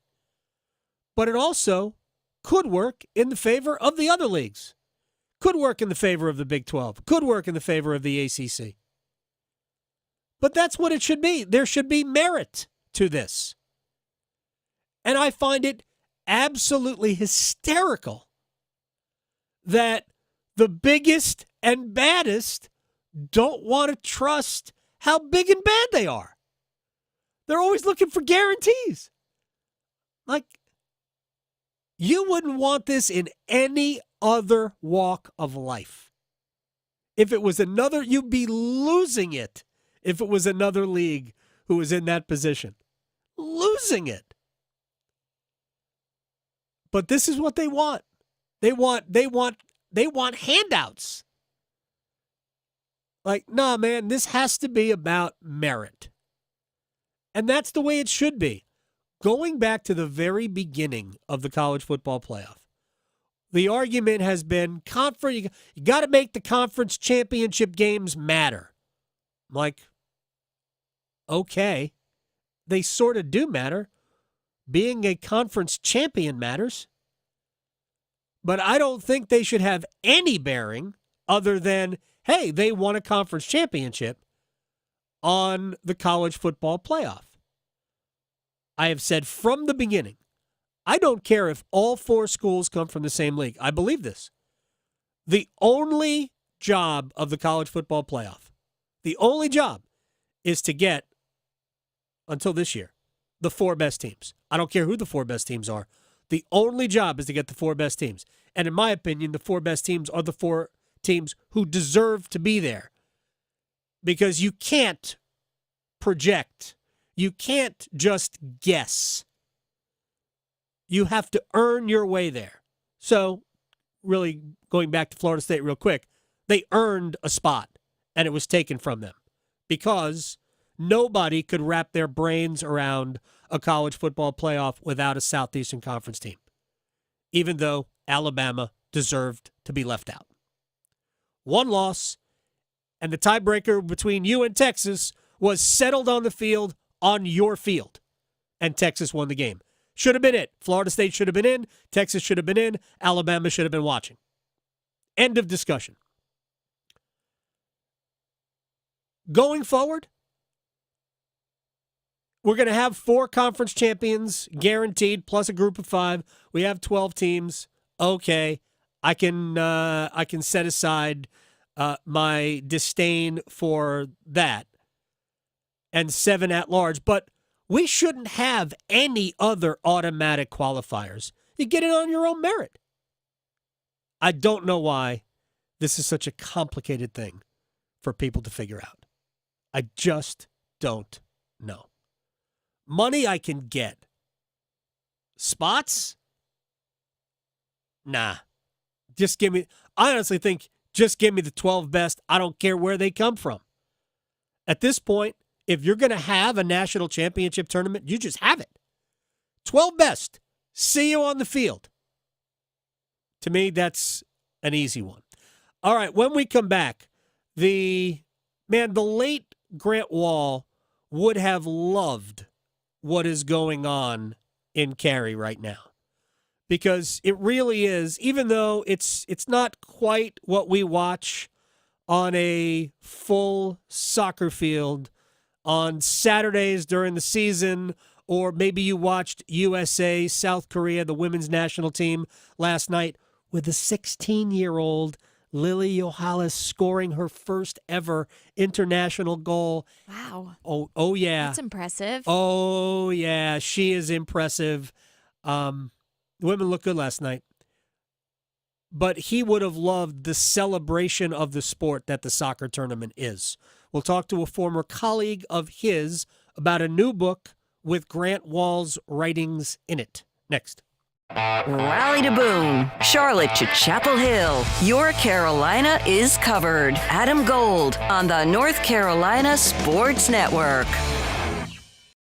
Did you know Medicare fraud is costing us $68 billion a year? The NC Department of Insurance Senior Medical Patrol Program's goal is to reduce Medicare fraud, waste, and abuse. If you suspect any billing or Medicare fraud issues, we're here to help. Contact SMP today at ncshiip.com or call toll-free at 855-408-1212. Project supported by grants from the Administration for Community Living. Contents do not necessarily represent official views of, nor an endorsement by ACL, HHS, or the U.S. government. Trust ACT Construction Equipment and Avant Articulated Loaders for the right equipment to help get your work done. Avant makes the most multifunctional loaders in the world. Whether you're a landscaping pro or homeowner serious about property maintenance, you need an Avant loader. ACT Construction Equipment is your authorized Avant dealer for sales, service, part, and rentals. Visit one of our 7 locations or actce.com for more details about Avant Articulated Loaders. ACT Construction Equipment, always the right equipment for the job. Virtual healthcare is changing the way that traditional medicine is being delivered. Ironically, treating some people from afar is actually increasing access to medical health. Dr. Matt Anderson is with Charlotte-based Advocate Health, a member of the North Carolina Healthcare Association. He says telehealth is enhancing the ability of doctors and nurses to treat more people in better ways. What we've really tried to do is build out that infrastructure from a virtual standpoint to enable us to better impact the health of our communities in a more convenient, simple, and easy way. Learn how telehealth methodologies are not only saving people money, but how virtual medicine is transforming lives and the health of our communities. I'm Christine Bellino. Join me and my guest, Dr. Matt Anderson, for the latest edition of Conversations on the State of Healthcare, produced in partnership with the North Carolina Healthcare Association. And for more information, listen to our podcast on the North Carolina News Network and visit nchealthcare.org. Think it's too pricey to pursue your interest and earn a degree? Well, if you're a North Carolinian from a household making $80,000 or less, think again. The Next NC Scholarship could cover more than half, if not all, of your tuition and fees at any NC community college or public university. This is money that doesn't have to be repaid. The Next NC Scholarship helps you know what you're getting because it combines federal and state-funded financial aid to form a new, simplified award. We're talking at least $3,000 for community college or $5,000 for a public university, making the cost of education more manageable. The Next NC Scholarship also helps you know where you're going, because you could see how much you could get to pay for the schools you're interested in. So picking the right path for you and your future is now easier than ever. Applying is as simple as filling out the FAFSA. Dig into the details at nextncscholarship.org. The next NC Scholarship. Know what you're getting, know where you're going. Elder Abuse Awareness Day is in June, and scams and fraud that target older adults is one of the worst forms of abuse. Learn how to identify, prevent, and report scams with the AARP Fraud Watch Minutes, available for you to view on YouTube. Search AARP North Carolina Minute and look for the AARP North Carolina Fraud Watch Minutes on YouTube. Learn more about this topic and others each week on AARP Without Limits. You can find the latest episodes of AARP Without Limits wherever you listen to your podcasts. From the mountains to the coast, 2.5 million North Carolinians are members of an electric cooperative. Every day, this network of 26 electric co-ops is working together with local members like you to power a brighter future through innovative energy technologies, community support, and enhanced grid reliability. Learn more about our brighter future vision at ncelectriccooperatives.com. North Carolina's electric cooperatives, powering a brighter future. This is Adam Gold. It was crazy, too. After the first period, the shots on goal, the Maple Leafs goalie didn't even have to do anything most of the game. Yeah, Joseph Wall was bored. Yes. In the first period. He was knitting a sweater at one point. I mean, lovely. A lovely sweater. He was making syrup. I mean, it was weird. The Adam Gold Show. It's the Adam Gold Show. I am Adam Gold. Victoria producing the program. It's a good day to remember the late Grant Wall. For those people who don't know, Grant, who was really just a dynamite sports writer who covered a lot of different sports during his career. I know him mostly from reading his work in Sports Illustrated. And frankly, the first time I think I spoke with Grant Wall was about college basketball, probably at a Final Four or one of the regionals I covered back when I was significantly younger than I am now. But Grant's passion and his love and probably his legacy is how he covered the sport of soccer. And he passed away at the World Cup while covering a match during the World Cup in Qatar, something he wrote extensively about on a negative side towards FIFA. And there's a brand new book called World Class, which is a collection of his writing. And I became a subscriber to the Substack and really got hooked on really English football because of the passion that he conveyed in his writing and on the podcast as well. It's still an icon in my phone. Alexander Wolf, who's his colleague at Sports Illustrated for many, many years, joins us on the Adam Gold Show. And I don't mean to make you old. That was not my intent by saying many, many years, but I thank you very much for your time today. It's a good day to talk soccer because we have this soccer tournament here in Cary, which is just an absolute festival of the sport. And something that I absolutely love. And I was there last year, and I went out this morning. So I appreciate your time. How are you? I'm just great. It was a bittersweet day, Adam, yesterday when this book came out. We'd worked on it for more than a year, this team of people who knew Grant and believed in him and his legacy. But we're so happy that this thing is now in the wild and that people can revisit some of what he does. And I got to say, when the request came through from WRAL, I was thrilled because I had a hunch that it wouldn't have been just soccer that you loved and remembered and admired Grant for, because one of the pieces we collect in the volume is this wonderful piece he did about Roy Williams. Grant did some great work on the college hoops beat, and of course the first cover story on the teenage LeBron James. But yes, soccer was what he'll most be remembered for. Alexander Wolf from Sports Illustrated. I don't probably not even Sports Illustrated anymore. There's barely a Sports Illustrated now, but that's where I know you from as well. This is a collection of his works, which does go beyond the soccer. It's funny. I got a bootleg story that was unearthed. This is like after Prince passed, they found a whole bunch of tapes of old recording. They were producing albums, even posthumously, with Prince. Why do you think, not to make this so much about soccer or football, why do you think the sport mattered so much to him? Because it was so formative And it was such a risk financially for him to delve into this to the degree he did. Yeah, I would say yes and no. Yes, to many of us, it seemed like a risk. Gee, soccer, niche sport, what's he doing? All the attention, prestige would be on a more prominent beat. But Grant had that ability to kind of peek around corners. I think he saw that the composition of America was changing, that soccer, the old joke about why so many people play soccer in the U.S. is because that way you don't have to watch it. And that was rapidly not becoming the case anymore. And I think Grant understood that, and that he could put his stamp on it, and it would be his ticket, almost literally his ticket, to the extent that he could travel anywhere and tell these great stories. The one thing that really attracted Grant to journalism, and I didn't realize the extent of it until I worked on the introduction and got into some of the biographical details of his life, but he really wanted to see the world. He wanted to unlock it. He wanted to explain it. And you and I both know, I'm kind of like you, late to soccer, but what a great way to get inside another culture. Go to a foreign country, buy a ticket to a first-rate soccer game, sit in the stands and just drink it in. And Grant had that nose for it. And I think that explains a lot of who he was. I mean, you could see it in, I haven't gotten to the piece on Roy Williams, but I remember vividly the piece on LeBron James, the cover story back when he was just a teenager. Of course, he was a teenager already in the NBA as well. What was his trick? What was his gift in storytelling?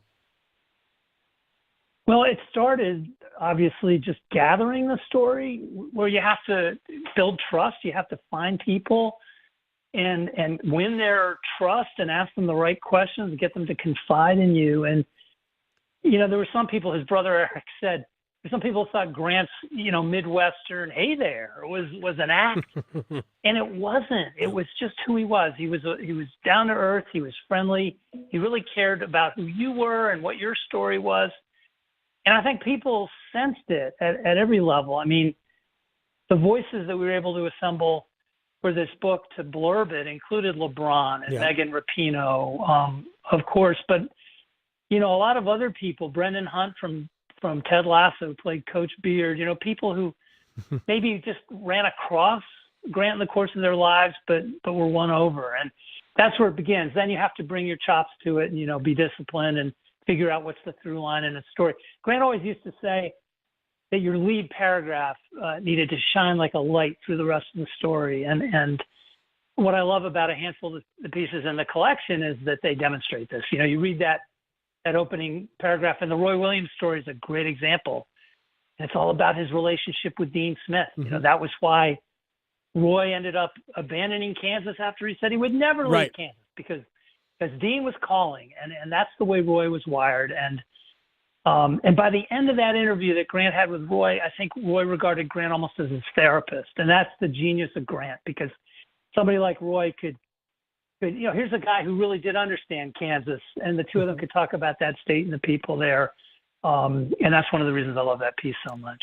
Alexander Wolf is here with us, a colleague of Grant Wahl, the late Grant Wahl, who passed away a couple of years ago at the World Cup in Qatar, covering. I'm trying to remember the match. It might have been like a quarterfinal match or something. It was the most bizarre. Because again, I'm not a new fan. I've been a fan for a year, and again, it's almost cliche to even credit Grant, at least in part, for my fandom. But his passion was just so easily translated. He just made it comfortable to even be a new fan, because I think he welcomed explaining why it was such a beautiful game and why all of the stories mattered. When did you become a fan, and was Grant part of that?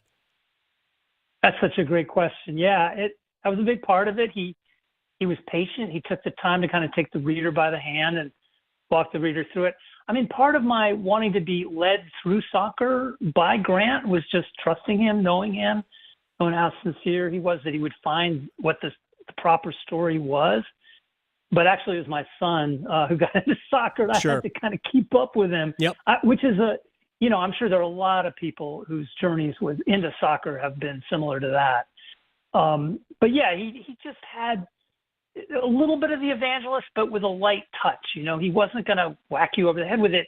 Mm-hmm. And he wasn't one of those soccer snobs who wasn't willing to say, oh, this guy's the Bill Belichick of the Premier League, who would put it in kind of U.S. sports terms for you, which really helped a lot of people get a handle on it. Yeah, because if you call somebody the Bill Belichick of the Premier League, they might not like that. No, right? But for American fans, and let's face it, that's Grant's audience. The British soccer fans weren't reading Grant. They had their own people. But Grant knew who his people were and knew that the converts are the next wave of fans that by the time he got to Substack were going to basically be his livelihood. Right. He needed to turn them into paid subscribers. And those are the people he was determined to reach. And he did it just by meeting them where they were, not by, using all these fancy terms for the offside trap or whatever it was, which I still couldn't explain. No, I couldn't either. But like you, Adam, just reading a Grant. When he died, it was in the middle of that Netherlands-Argentina game. Right. I think you're right. It was a quarterfinal. And I remember thinking before I got the horrible call with the news, I remember thinking, how come Grant hasn't posted his 3 thoughts? I was hanging on the 3 thoughts that he would post after every game. And I remember thinking, boy, he's going to have some great clay to mold in this one. And that's how dependent some of us were on Grant. He was that voice channeling that sport for us. Alexander Wolf is joining us here. A couple of more minutes before we have to say goodbye, and I appreciate your time. What would he say today, you think, about where soccer is in the United States? We're really only talking about, 2 years? 2 years removed? But it seems like there has been an enormous leap.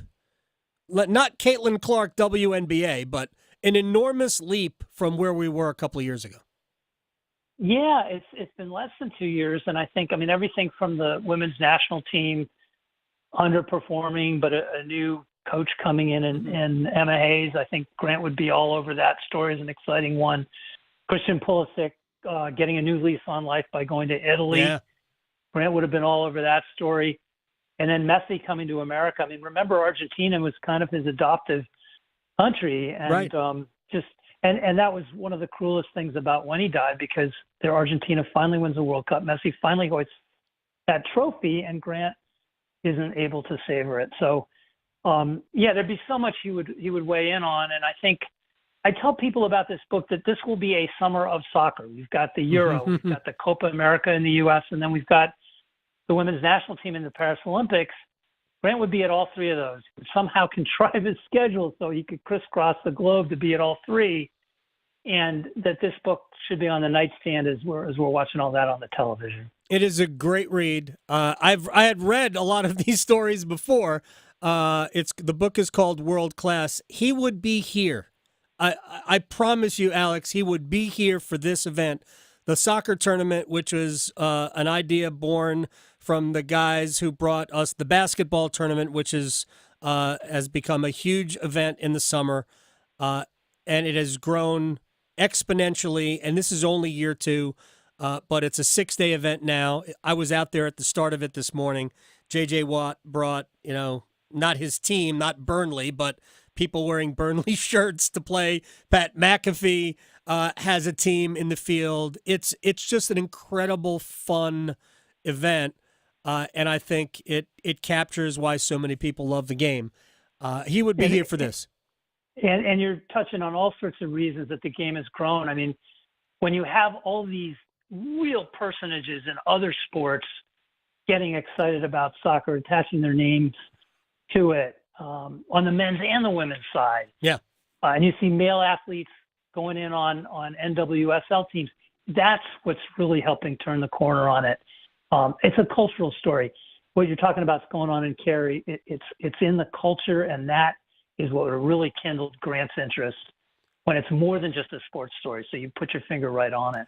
Alexander Wolf. World Class is the book. It's a collection of Grant Wall's great works. I appreciate your time. Thank you so much for giving us some, and we'll talk again down the road. My pleasure, Adam. Have a good one. Take care. You too. All right. Alexander Wolf. Grant Wall was, when he passed away, for those, I don't know how many listeners we had, Grant Wall had locally here in the state of North Carolina. It was just called Football with Grant Wall. And there were interviews, but they usually spent the first 20 to 30 minutes doing kind of a roundup, because it was only weekly, doing a roundup on like the week that was. A lot of it was Premier League soccer, mostly at the top of the Premier League, but it was also the top European leagues, Major League Soccer as well. The guy who did it with him, Chris Whittingham, is now one of the voices of MLS soccer on Apple TV. Sometimes you can hear him on Sirius XM. And he and I struck up a little bit of a kind of an online friendship. He's been on this show, and I just remember what it meant to so many people. It was a great podcast. I miss him and I miss it. And right now we have enough time to stretch, and we'll put off placing bets till a little bit later in the program. So let's stretch here. Okay, so let me get my notes up here. So first things first, Flava Flav has ordered a big order here recently. So I don't know if you've heard that Red Lobster is going bankrupt. I don't know if you've heard this has been going on forever. I know, but I guess they filed for bankruptcy like last month. And Flavor This Flav might have been a second trip down bankruptcy road. Flavor Flav has no time for this. So what he did recently was he went somewhere, and it doesn't say the specific location, but he went to a Red Lobster, and he just ordered the whole menu, like the whole thing. What? So he said, quote, "Your boy meant it when I said I was going to do anything and everything to help Red Lobster and save the Cheddar Bay biscuits." Yeah. So he did talk with Red Lobster about having a potential collaboration. No word on if that's actually going to happen or not, but I do love his effort. I mean, A for effort. So it's been a minute since I've been to Red Lobster, but I loved Red Lobster back in the day. I mean, Cheddar Bay biscuits, you can't go wrong with that. However, Walmart does sell them in a box, so you could just make them yourself. I've never had one. Whoa, you've never had one? I'm not sure I've ever been to a Red Lobster. Yeah. Like, I'm not knocking it. Like, people go to Applebee's. Yeah. Right? Oh, yeah. It's an Applebee's level restaurant. I'm not knocking Applebee's or Chili's or right places like that. I don't know, but it may not be a thing. Who knows? Those gift cards that have multiple restaurants. If that's why you have one, you better use it quick, because I guess it could be a thing here soon. So I don't know, but also that could be a thing here soon. Alec Baldwin is doing a reality show with his family.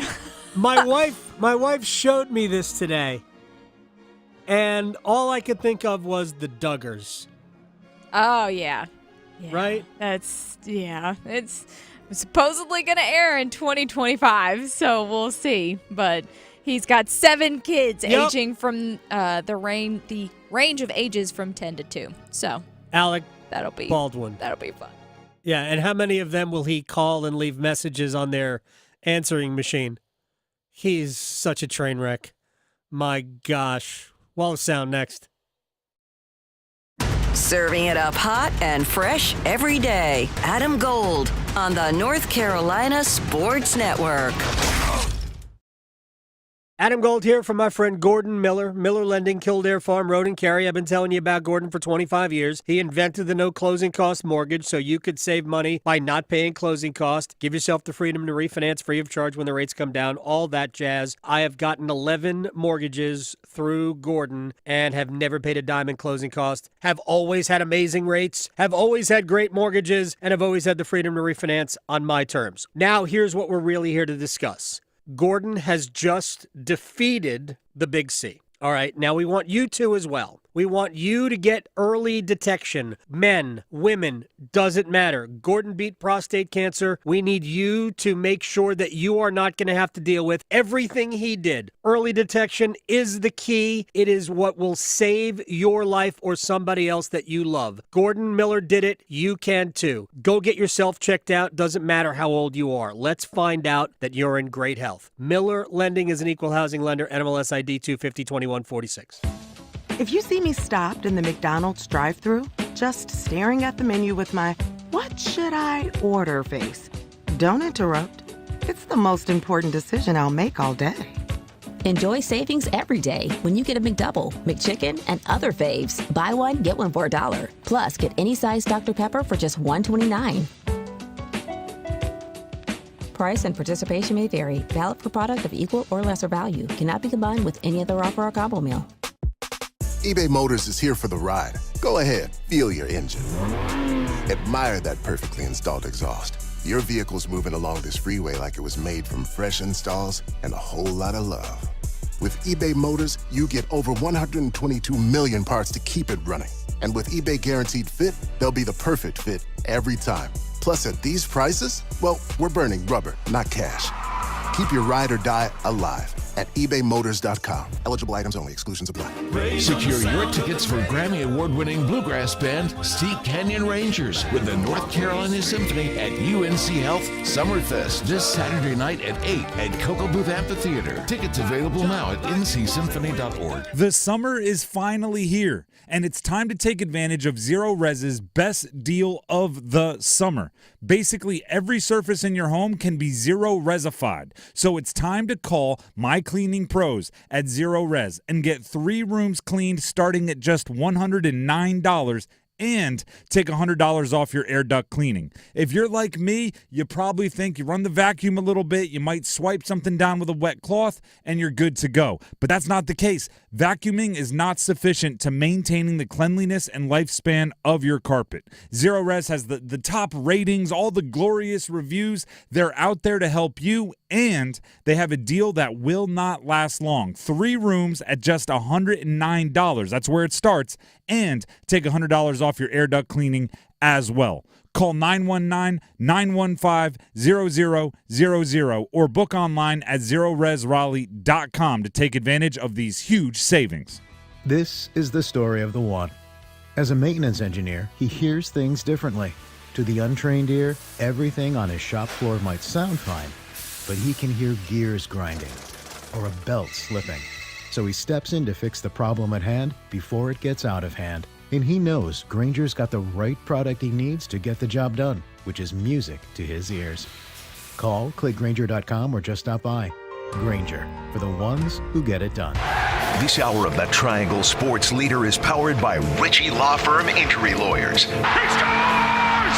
What a comeback! Visit GotBryan.com. That's GotBryan.com. WCMC HD1 Holly Springs. Take us with you on radio, web, app, Alexa, and YouTube. 99.9 The Fan, the Triangle Sports Leader. You're listening to The Adam Gold Show. For me, I love this award because I feel like it represents who I am as a person and where my identity lies, and that's in Christ. Right. And being a Christian, and so being able to play a game in such a way that it is recognized as that, even though some the voters might not be voting for it for that reason. But for me, I know that's why I play the game the way I do, and trying to play with integrity and character and do it in a way that glorifies God. And so for me, this means a lot just because of that. Jacob Slavin from Monday on the program. I am Adam Gold. That is Victoria. Coming up in about 15 minutes, Brendan Whitted will talk a little NBA Finals, which finally starts tomorrow. This has felt like the offseason. Forever. So the last NBA game we had was what, last Thursday? Yeah, it was. I think there was like a 10-day break or something. Yeah, it was either Monday or Tuesday of last week. Yeah. And we had to wait all the way till today, rather tomorrow, for the NBA Finals to start. It was a 10-day break. The Stanley Cup was decided, the matchup was decided, I believe, Sunday, right? Mm-hmm. When Edmonton beat Dallas to close that series out. Yep. And we had to wait until Saturday before we get more hockey. But this is what it is, right? So we can't talk about rust because both teams will be equally creaky in both sports. Exactly. So it has kind of felt like the offseason, which maybe makes more sense that it seems like all the national shows can talk about is Martin Necas. Right. We'll get to that as we hit the wall of sound. The wall of sound is a function of this studio. There's no doubt about it. By the way, it is Florida versus Edmonton, and it should be a great series. Should be a dynamite series. All right, let's get to the Martin Necas angle of this. Luke DeCock, by the way, joined us earlier, and we discussed, how, why, what, in terms of Hurricanes should expect back for Martin Necas. You can't give him away. You just can't. You don't get rid of him to get rid of him. You must. He has value to you also. You must use him to make your team better. I know it sounds very easy and simple to say, but if you can't get enough for him, then you should keep him because he's a really good, young, still player. Anyway, Elliot Friedman from Sportsnet in Canada, also 32 Thoughts, the podcast, on whether or not this is a relationship that has to end. I know there's been some talk about him going back and playing in Carolina next year. I don't believe that's the option. I don't believe that's the preferred option. I think that everybody here would kind of be willing to move on. The worst comes to worst, the Hurricanes could simply take him to arbitration, but I'm not even convinced 100% that that's the move that they want to do. As you guys know, when they were talking Pettersson, and Pettersson, says he doesn't believe that was ever going to happen. But when they were talking about it, both of those guys were in that deal. Yes. Both of those guys were in that deal. I tend to agree. I think that Necas will be, unfortunately, or fortunately, doesn't matter. I just love watching him as a player. I was hoping he would be able to get the most out of his abilities here. Yeah. May not happen. I definitely want him to stay here if he wants to stay here. If he doesn't, then I think he would prefer to be here if he could play the way he wants to play. I just don't think he's not going to be a center here. No. It was funny to read some of the stuff that was coming out of stories from a week ago or so, where they said, well, last year he played not this season, the season before, he played more at center than he had ever played. And I'm like, no, he didn't play any at center. Like 0 at center last year. The only time he has been a center here was in his first year when he played the first 7 games. And ultimately, Rod Brindamore said, I couldn't put him on the ice because as soon as we sent him out there, they were sending stronger veterans over the boards against him, and he was getting destroyed. He played the year it was the Charlotte Checkers. He played the year in Charlotte. He helped them win a Calder Cup, which is their version of the Stanley Cup in the AHL. And then his second year was with the Hurricanes. It was his rookie season, but that was the last time Necas played center for the Hurricanes. So he's not a center in the eyes of this head coach. He wants to be, maybe he'll be somewhere else. But he hasn't demonstrated to Rod that he can play that position. Yeah. And I know there are people who are going to go, well, he didn't try him there. Yeah, he saw him there, and he didn't like it. By the way, Necas, who just went over and won a world championship with Czechia. Right, and Pasternak. And Pasternak didn't play center there either. Right. He's a wing. That's what he is. But he can be a great player playing on the wing because not everybody gets to play center. I just don't know that Necas is ever going to consistently play the way he needs to play to get the most out of his abilities. It's difficult to be a perimeter guy. It's just difficult. I mean, not everybody can be Steph Curry. Not everybody can be Artemi Panarin. You have to be able to play in multiple areas, and Nate just hasn't demonstrated that he's willing to make a steady diet out of playing through the middle. So, with all of that, it probably does make sense for him to get traded. As for Elias Pettersson, yes, he was part of that deal. I will agree with, I guess, Pettersson here that deal was never going to happen, and Elliot Friedman doesn't think it could happen now anyway. I think it's a harder deal to do now that Pettersson is not going to be dealt. I think that they're probably talking about some of your top prospects, and the ask is big. I don't think that Roenick is going to do this. I think they're going to want some of your top prospects too, or one of your top prospects.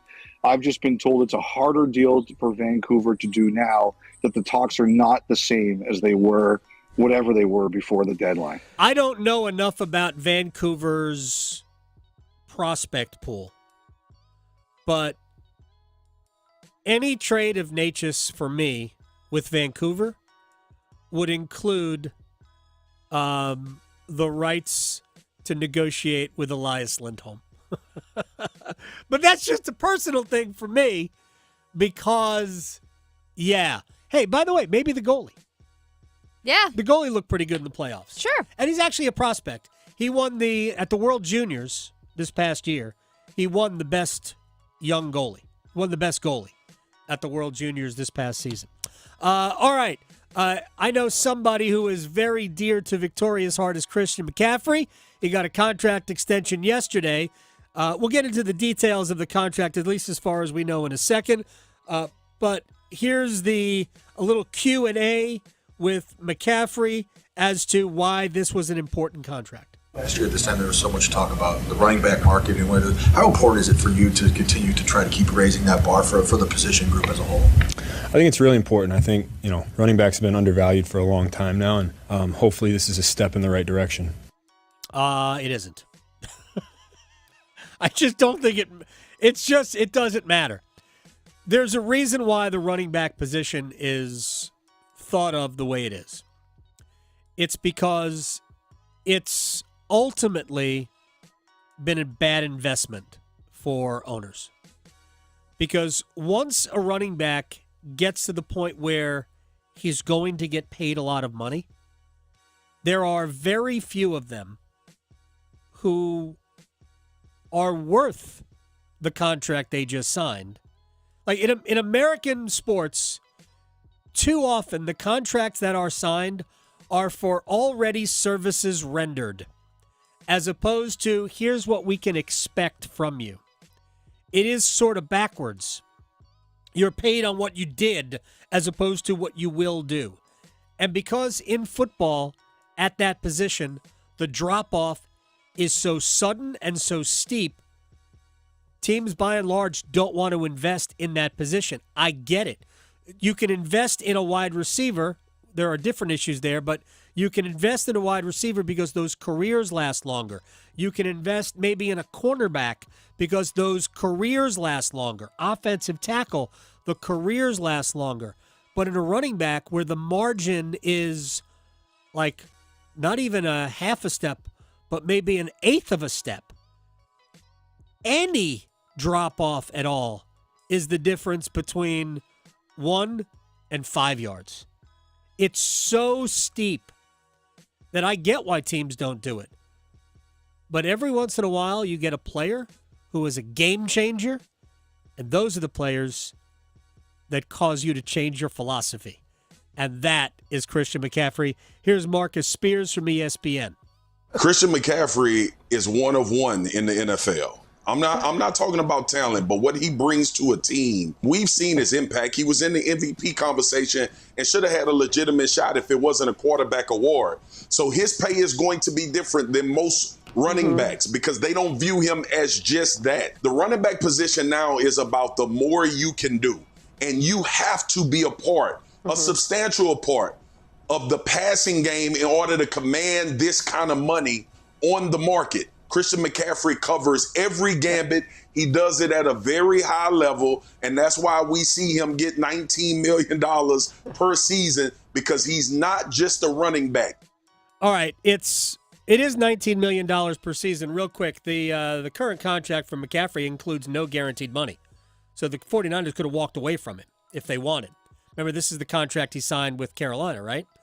But what it does is it gives him about an $8 million raise this year, and then guarantees next year's contract. Anything beyond next year, it's really like a 2-year, like $24 million deal. It's not earth-shattering, but, I mean, he is in year, 7 and 8? No, it's longer than that. It's like in year 9 and 10 of an NFL career. Running backs don't do that. Derrick Henry doesn't really help the passing game all that, but Henry was a guy for a long time, was very consistent. There just aren't many guys like that. All right, when we come back, the NBA Finals start tomorrow. We'll hit that, the return of Kristaps Porzingis, and could the Lakers make a better choice than J.J. Redick at head coach? Next.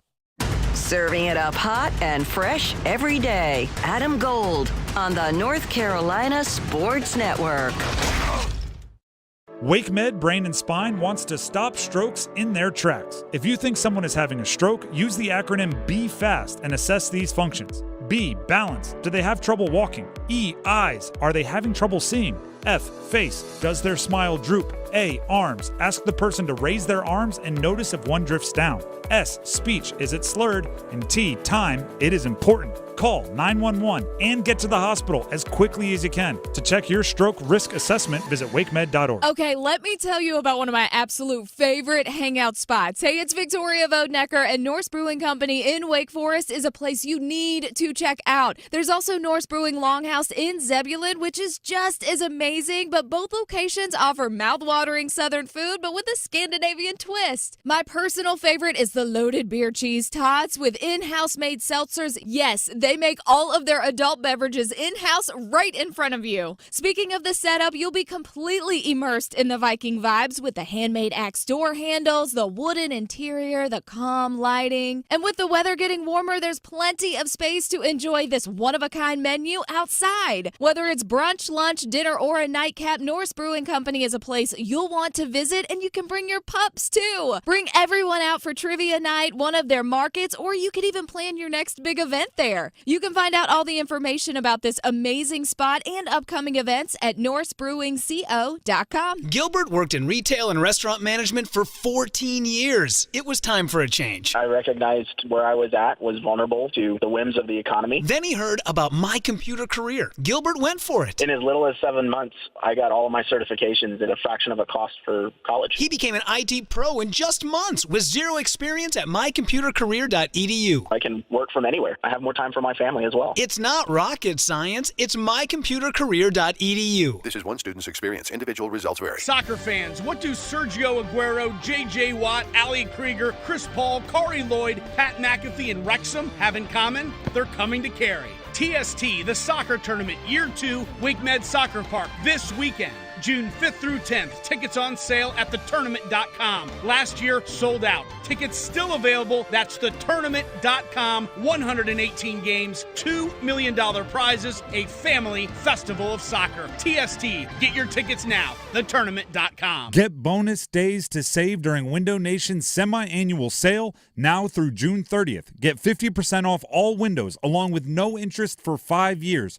Plus, a bonus 10% savings when you schedule an estimate.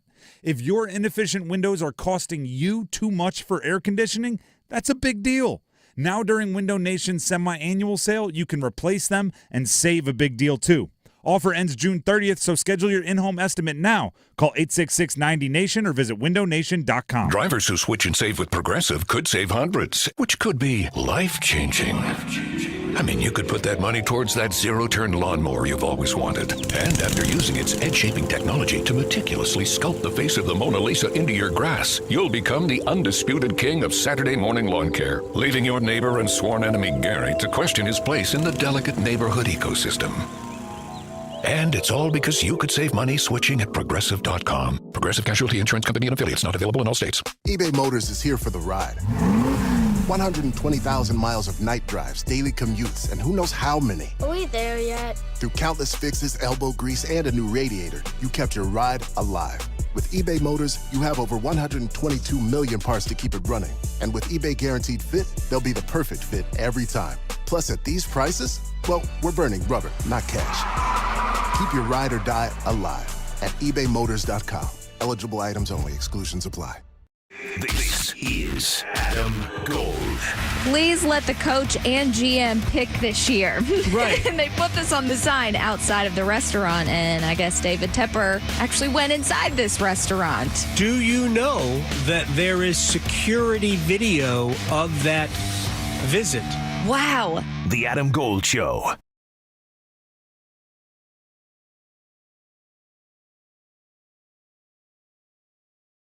It's the Adam Gold Show. I'm Adam Gold. Victoria producing the program. Tomorrow on the program, we're going to talk NHL Finals, Stanley Cup Finals. I'm not here Friday. So, well, boo. Yeah, you don't get to hear me say Friday. I mean, I guess I just did now. But. Yeah, I did. I just did. Can't get over it. You haven't said hump day today. I know. Happy hump day. You're waiting for it. But so tomorrow we'll talk about the Stanley Cup Finals. We'll look ahead to Florida, Dallas. Our old friend John Forlson's going to come by. Nice. So we'll talk about that. Who knows? Maybe we'll trade another player. We tried to trade Martin Necas today. But let's talk about the NBA Finals. Our Mr. Basketball, Brendan Whitted, joins us on the Adam Gold Show to do that. We have not had any. We've only had WNBA like angst to deal with over the last several days. I'm done talking about it. It's for the most part it's much ado about nothing. But real quick before we get into the nuts and bolts of the finals, because I thought Angel Reese had a point in that. Yes, I understand that Caitlin Clark has elevated the interest in the sport. But she's not the only reason that the interest of the sport has elevated. And because the numbers have been going up for several years, I mean, clearly there's been a spike thanks to Caitlin. But ultimately, I think all of these women who are trying to prove a point to her right now are down the road going to also thank her because there's going to be a lot more money coming in based on, to a large degree, what she has been able to do in terms of generating interest. Well, you don't have to just go to Reese, though. Like, think about all the other people. I mean, you talk about Don Staley as a coach, but Don Staley as a player was one of the faces of the league. Yeah. And Lisa Leslie, and we've had Rebecca Lobo has been, she's a commentator now, but she was one of, you can go back as far, Caitlin Clark has overshadowed pretty much everywhere she's gone, even to the point of, hey, I'm the all-time scorer in college. Well, kind of. You're the all-time scorer in the NCAA because it was actually I can generally understand some amount of animosity coming. Like if you're an accounting firm, let's take it out of sports. If you're an accounting firm and you just hire somebody out of college and they get the corner office, well, hold on for a second, Playboy. I've been here, I've been putting in this work, and now all of a sudden you're coming to take. So I can understand some of that animosity. And also, Caitlin Clark really kind of just be talking to people reckless on the court, like everybody, like opposing players, referees, her own teammates sometimes. So I can understand some animosity from that point of view. She is somebody that the WNBA has clearly gotten behind. It's the reason that the Fever play 12 games in about 22 days. They're consistently in prime time. It's a competition. It's a competition sport. You're supposed to have animosity. You're supposed to have beef with one another. Let's roll the ball out and let's go get it, man. There are larger issues at play here with about people maybe having platforms and maybe doing a little bit too much in a sport that they don't cover, and it's okay for them to pass the ball.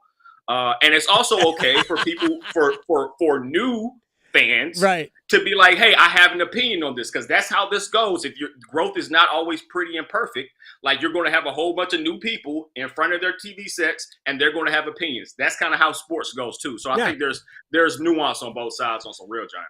All right, Kristaps Porzingis is apparently back for the Boston Celtics. We haven't seen him in a minute. It's a game changer for Boston. It gives them a third spoke on the wheel that is just different. But why do I think Dallas is more than equipped to handle this? They are. Dallas is. They're kind of amphibians in the way that they have the depth and talent to be able to change what they want to do, whether it's Gafford, whether it's Lowry, whether it's Cleveland. Like they can do a lot of different stuff, particularly at the big situations. You have DJJ and PJ Washington at your wings. They have the depth to change and do things as they see fit. I'm very interested to see if we're going to see more Dante Exum. A guy that, he was number 5 pick in 2014, only played about 21 minutes in that Minnesota series, but played really well for them. Like, this dude was in Serbia last year, and he got all the way back to the NBA and gave them good minutes throughout the regular season. He's 6'5", he's about 215, 220, and he's a guy that I could see them throwing on Tatum or Brown at any given moment. He was a good defender for them this year. I would look for him particularly because he's a good catch and shoot 3-point guy, so he can still be a floor spacer. I would look to see a little bit more of him in terms of matchup stuff. Dante Exum was drafted in 2014. Yeah, I had to look it up today. Yeah, I had to look it up. Feels like it wasn't that long ago. No, it doesn't. But this guy was supposed to be the truth coming out of Australia. Number 5 pick to Utah. Yeah. And I say 2014 has only played like 6 NBA seasons because of the injury and stuff. Like, tough. All right. One of the things, Brendan Whitted is joining us here as we're getting ready for the NBA Finals, which will start tomorrow night in Boston. Celtics are a pretty big favorite in this series. Derek Lively is starting to get a lot of pub. I like it, but at the same time, I don't like it because I was hoping that this would just continue to be a little bit under the radar. But he can't be under the radar, can he? Nah. We're too deep into the season. He's played too well. You see the field goal percentage, like, he made all the shots. It's not just that he made all the shots; it's that he's staying in his lane. He knows what he's there for. He even as the success that he's building and stuff, you don't expect him to try to go out there and do anything extra.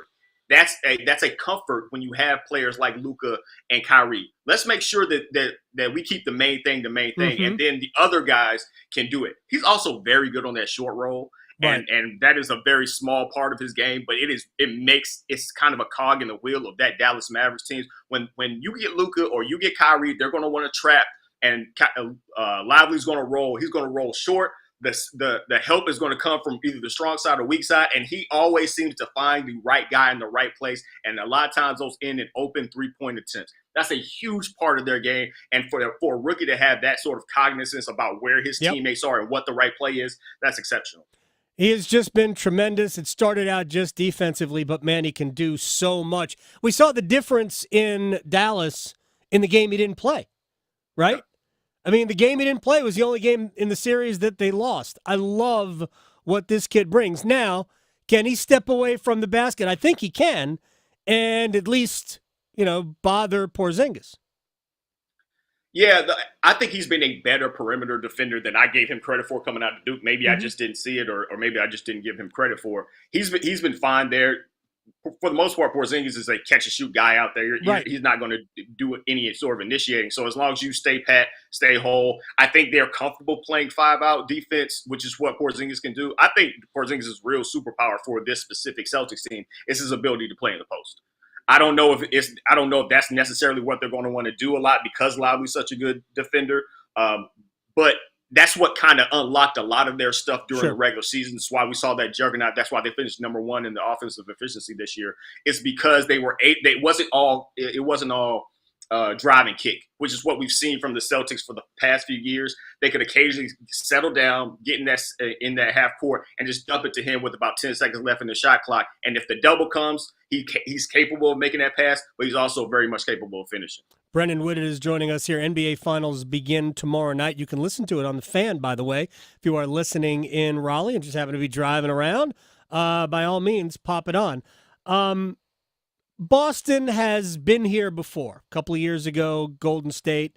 Look, Golden State's a historically great team, even though they really weren't at the height of their powers. They still had that ability. And frankly, it's one that Boston probably would love a do-over on. This is their do-over. Do they have enough positive experience in the playoffs? I mean, they haven't won anything. They've certainly been around it a lot. They sniffed it a lot. A lot of Eastern Conference final appearances once to the NBA Finals. They have too much scar tissue. Nah, I don't think so. They're here now, right? Like Right. they've gotten here now. Did they have? You could argue that they had the easiest road to get here. It Dallas, wouldn't be much of an argument. I mean, yeah, Dallas. I think it's By a lot. since they went to the 8-team format. I think Dallas is only the third team to beat 3 straight teams of 50+ win teams, right? Like so, every single step of the way they were going up against somebody. Meanwhile, Boston, no Butler in the first round, no Donovan Mitchell at some points, no Halliburton. Like so, they've had a pretty good run to get here. But this was always the thing. Can you prove it here? Right. It'll be interesting to see whether or not they're going to be able to close out some of these games. Closing out close games became a little bit of a bugaboo for them late in the season. And Indiana gave one away early in that series. I think it was game one of that series. They just gave it away. Win that one. I mean, like Boston was throwing up all over itself, and the Pacers just handed them a tissue. Like they did every single thing that they could to help them through that, and Dallas won't do that. So Boston was able to get away with these pockets of just bad basketball. Tatum in particular, where it just looked like he just could not figure out what was going on. Those windows are going to be fewer and far between versus the Mavericks because they have great closers on that team and they won't blink. Right. Boston's going to have to win those games, and their opponents are just not going to fall apart. Yeah, I think if you go back to that series, it was a sweep. But Indiana gave game one away. We talked about it after game one. I'm like, look, Indiana, bless your hearts. You ain't that good. You can't give away a game. Yeah. This was the game you had to win just to make the series interesting. And frankly, Boston, I think, just played okay for the most part in the series, and it was still a sweep. The games were entertaining and exciting because they were close and dramatic, but I think Boston kind of made them so as opposed to Indiana doing that. I'm not trying to take anything away. I just thought it was more Boston playing down than Indiana playing up. You hate the Pacers. I completely understand. I don't really. It was too bad that they didn't have Tyrese Halliburton. They have some nice players. I liked him. I didn't like the way they closed out game one. Dallas, I'm not worried about Luka Doncic, but I want to spend a little time with you on Kyrie Irving. You heard LeBron James clip from Mind the Game, the podcast he does with JJ Redick. And we're going to talk about Redick before we let you go here in a second. And what he said about Kyrie, he wishes he was still the running mate. He said that Kyrie is the most talented player the league has ever seen, which I don't think LeBron is necessarily. I'm not going to qualify it. I don't think he's wrong. I think Kyrie has more skill than anybody that we've ever seen. And now that he's sort of relaxed, right? He's not trying to prove a point to everybody all the time. I think we're seeing like the Kyrie that can pick his spots. Yeah. I think he is the most dangerous player in the finals. I mean, Luka was just so overwhelmingly dominant. 32, 10, and 8. I mean, on some stupid shooting splits. But Kyrie is incredibly dangerous. So, I mean, I don't want to oversimplify this, but it kind of feels like it's going to come down to a 2-on-2 game, right? Like who has the better two? Like who is it Brown and Tatum or is it Kyrie and Luka? Like I don't want to boil it down just to that. There are a ton of other factors. Right. But man, I mean, if you're telling me who's the best between those, you could give me any combination of those four, and I'd at least be willing to listen to your argument. Kyrie has been able to play off ball so well, and that's what I wasn't 100% sure of. Obviously, I knew he could play off ball because he did it with LeBron to a championship. Yeah. But I was wondering how that was going to work for Luka because Luka doesn't dominate the ball in the same way that LeBron does.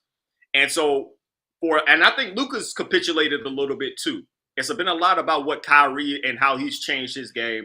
I think Luka has changed as well. He's been a little bit more willing to give it up, particularly early in the shot clock, and move off of a spot. That was always my thing. He just stood. If he passed the ball You knew where Luka was going to be. As soon as he got it back, he'd be right back at the top of the key. I think he's done a little bit better job of moving and playing off of somebody, because that was, to me, what I hadn't seen. I hadn't seen that. I'd seen Kyrie do it, hadn't seen Luka do it. Yeah. Together, they're peanut butter and jelly, man. Like, they are fantastic. I love peanut butter and jelly. Brendan Whitted is joining us here. So Dallas, I think Dallas wins the series. I think Kyrie is the MVP of the finals. What do you say? I think Dallas wins. I think it's going to be Luka. I think as good as Kyrie is, Luka has the scoring that Kyrie can give you. I don't know if I believe that Kyrie can orchestrate the offense in the same way that Luka can, in terms of the assists that he's going to consistently give you. Now, not taking anything away from his playmaking ability, I just don't think it's on par with where Luka's is. And if they're going to win, I think it has to be with Luka controlling the rock in a similar fashion than he did versus Minnesota. You're probably right about that. By the way, Luka's amazing. He gets better all the time. He has blown me away. What's the matchup like, Drew Holiday defensively against Kyrie Irving? Is that a good matchup for Boston, or is that a problem area because while Drew is physically strong, Kyrie might be able to get around him? No, I think that's a great matchup. The thing that really sunk Minnesota to me when they were playing Dallas was the fact they had to have Anthony Edwards play Kyrie. Right. That was too much running around. You can't be he was the initiator on pretty much every half court set, on top of also having to run around with Kyrie. Kyrie was really moving off ball. If you looked at that stuff he was doing, he wasn't static. He was making Anthony Edwards work for it. They have two guys in Derek Brown and Drew Holiday that they can always go sick on both of those pocket aces that the Mavericks have, and still keep Tatum and Brown in reserve, even though both of those guys are fantastic defenders and can put them, and I'm sure that they'll see some of that. The stuff with matchups, the first thing that I'm thinking about is Luka in that super high pick and roll. They had him starting that pick and roll at the half court line. And so you have to respect it because he will pull from there with 15 seconds left on the shot clock. He will legitimately do it, and it's a good shot. So you have to stay up and stay ready. And so if you're going to blitz, you got to blitz, and that's a long way to go to get back on defense, man. If they play 4-on-3 and you're running downhill, all of a sudden you've got a sprint back to get defensively back into that play. It got to the point where Minnesota was just throwing two guys at him. Didn't need to bring a screen because they were just going to throw two. Again, a long way to go back. How are you going to combat that? Boston works out the best, I think, amongst all the teams that Dallas has played in terms of defensively. Like just they're so able to switch pretty much everything. Okay. Horford's able to play more off of the benches instead of playing these big minutes, because that would have been an issue. Like Porzingis, he's a much better shot blocker at this point in his career than Horford is, and he can kind of they'll do some stuff. They usually switch 1 through 4 and have Porzingis just kind of play zone. But Boston is going to be a really, really tough defensive assignment for the Mavs. All right, final thing for Brendan Whitted. You like Dallas though in the series, right? I do. I'll take Dallas in 7. Okay, I think it's going to be an amazing series. Real quick before we say goodbye, J.J. Redick is the leading candidate, it appears, to be the head coach of the Los Angeles Lakers. This is the best choice they could have made? Listen to me, Gold. Nobody knows anything. Nobody. Because the head coach of Dallas Mavericks, they were calling for his head this time last year. A whole bunch of national pundits had a whole bunch of stuff to say about what he was as a coach. That man incorporated Lively, incorporated PJ and Gafford as a mid-season acquisition. He's got Kyrie for whatever personal maturation Kyrie has gone through. Jason Kidd you have to give him some credit for that and molding this. He has played this thing beautifully. They were a 5 seed heading into the finals. Everybody wanted him gone last year. So if you think Raiders going to be good, if you think it's going to be bad, guess what? Everybody is guessing. Obviously, he knows what he's doing. Now there have been reports that part of what intrigued the front office was his podcast. So I'm now submitting my bid for the Hornets job. In case anybody if anybody's out there that's HU Cosell, holla at your boy. But that's nobody knows anything. So obviously he has a good relationship with LeBron, which is a big part of any sort of coaching a LeBron team. He knows the material, but it's also going to be about what they're able to do in terms of personnel, right? Like it's not going to be a 1-for-1. Like to me, that was one of the biggest things. That wasn't that good of a Lakers team last year. or this most recent year. They have to get better if they're going to talk about anything about championship, anything. I agree. Like I said before, he could be a good coach. Yeah, he might. There's a lot of things he has to overcome. The speed of the game, not on the court, but on the sideline. As things happen fast, your decision-making has to be rapid fire. It's easy for us to go to sit at home and watch and say, why aren't you calling a timeout? All of these things. Hey, Rick Carlisle lost control of game 1, Indiana-Boston. It was Carlisle that screwed that up, not his team. And he's been a coach for a long time, including in Dallas. Brendan Whitted at HU Cosell on Twitter, Bison Express, and maybe the next coach of the Charlotte Hornets. All right, man. I appreciate your time. We'll talk to you soon.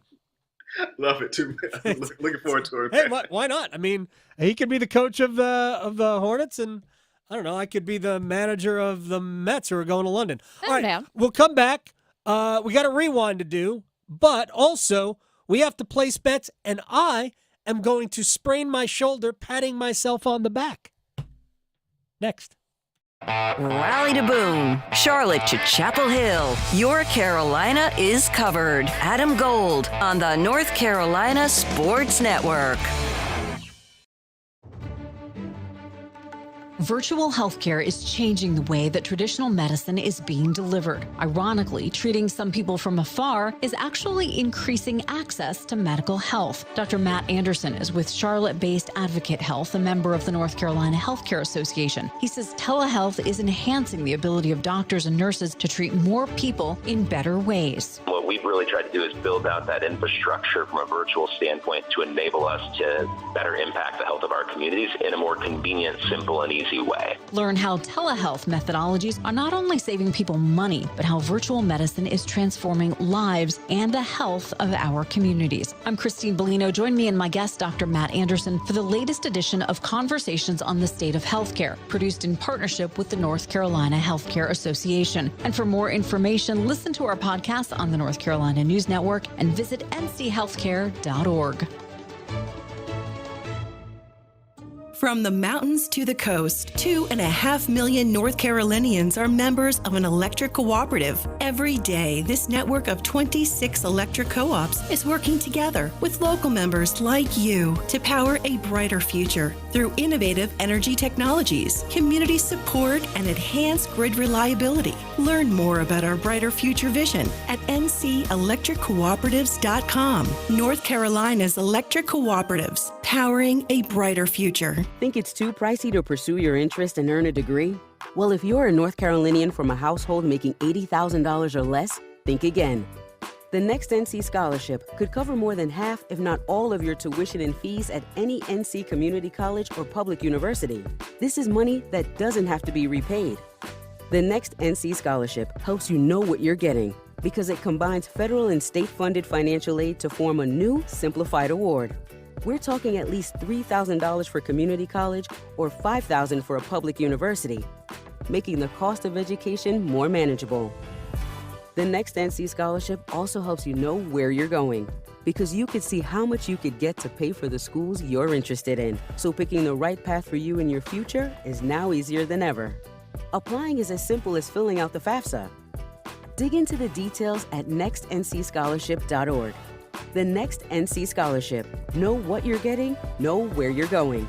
Elder Abuse Awareness Day is in June, and scams and fraud that target older adults is one of the worst forms of abuse. Learn how to identify, prevent, and report scams with the AARP Fraud Watch Minutes, available for you to view on YouTube. Search AARP North Carolina Minute and look for the AARP North Carolina Fraud Watch Minutes on YouTube. Learn more about this topic and others each week on AARP Without Limits. You can find the latest episodes of AARP Without Limits wherever you listen to your podcasts. Adam Gold here from my friends at FanDuel, America's #1 sportsbook, and the NBA playoffs. We are closing in on the finals, but it's not too late to get in on the action with FanDuel, because right now, New customers get $150 in bonus bets with any winning $5 wager. That's $150 to use on same-game parlays, live betting, championship futures, and so much more. Go to FanDuel.com/AGS to get started. FanDuel.com/AGS. FanDuel is the official sports betting partner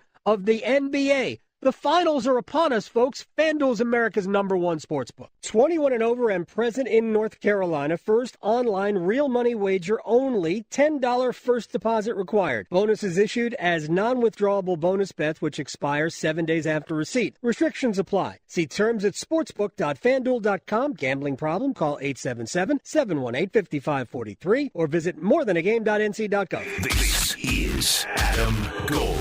There are people out there that just, you must draft a quarterback. Yeah, why you don't want a quarterback?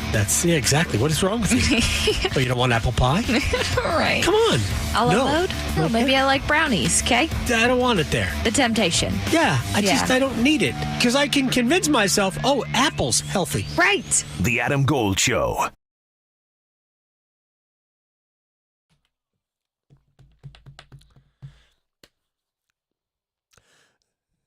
It's the Adam Gold Show. I did that again. I paused for no reason. The Adam Gold Show. I'm Adam Gold. That's Victoria.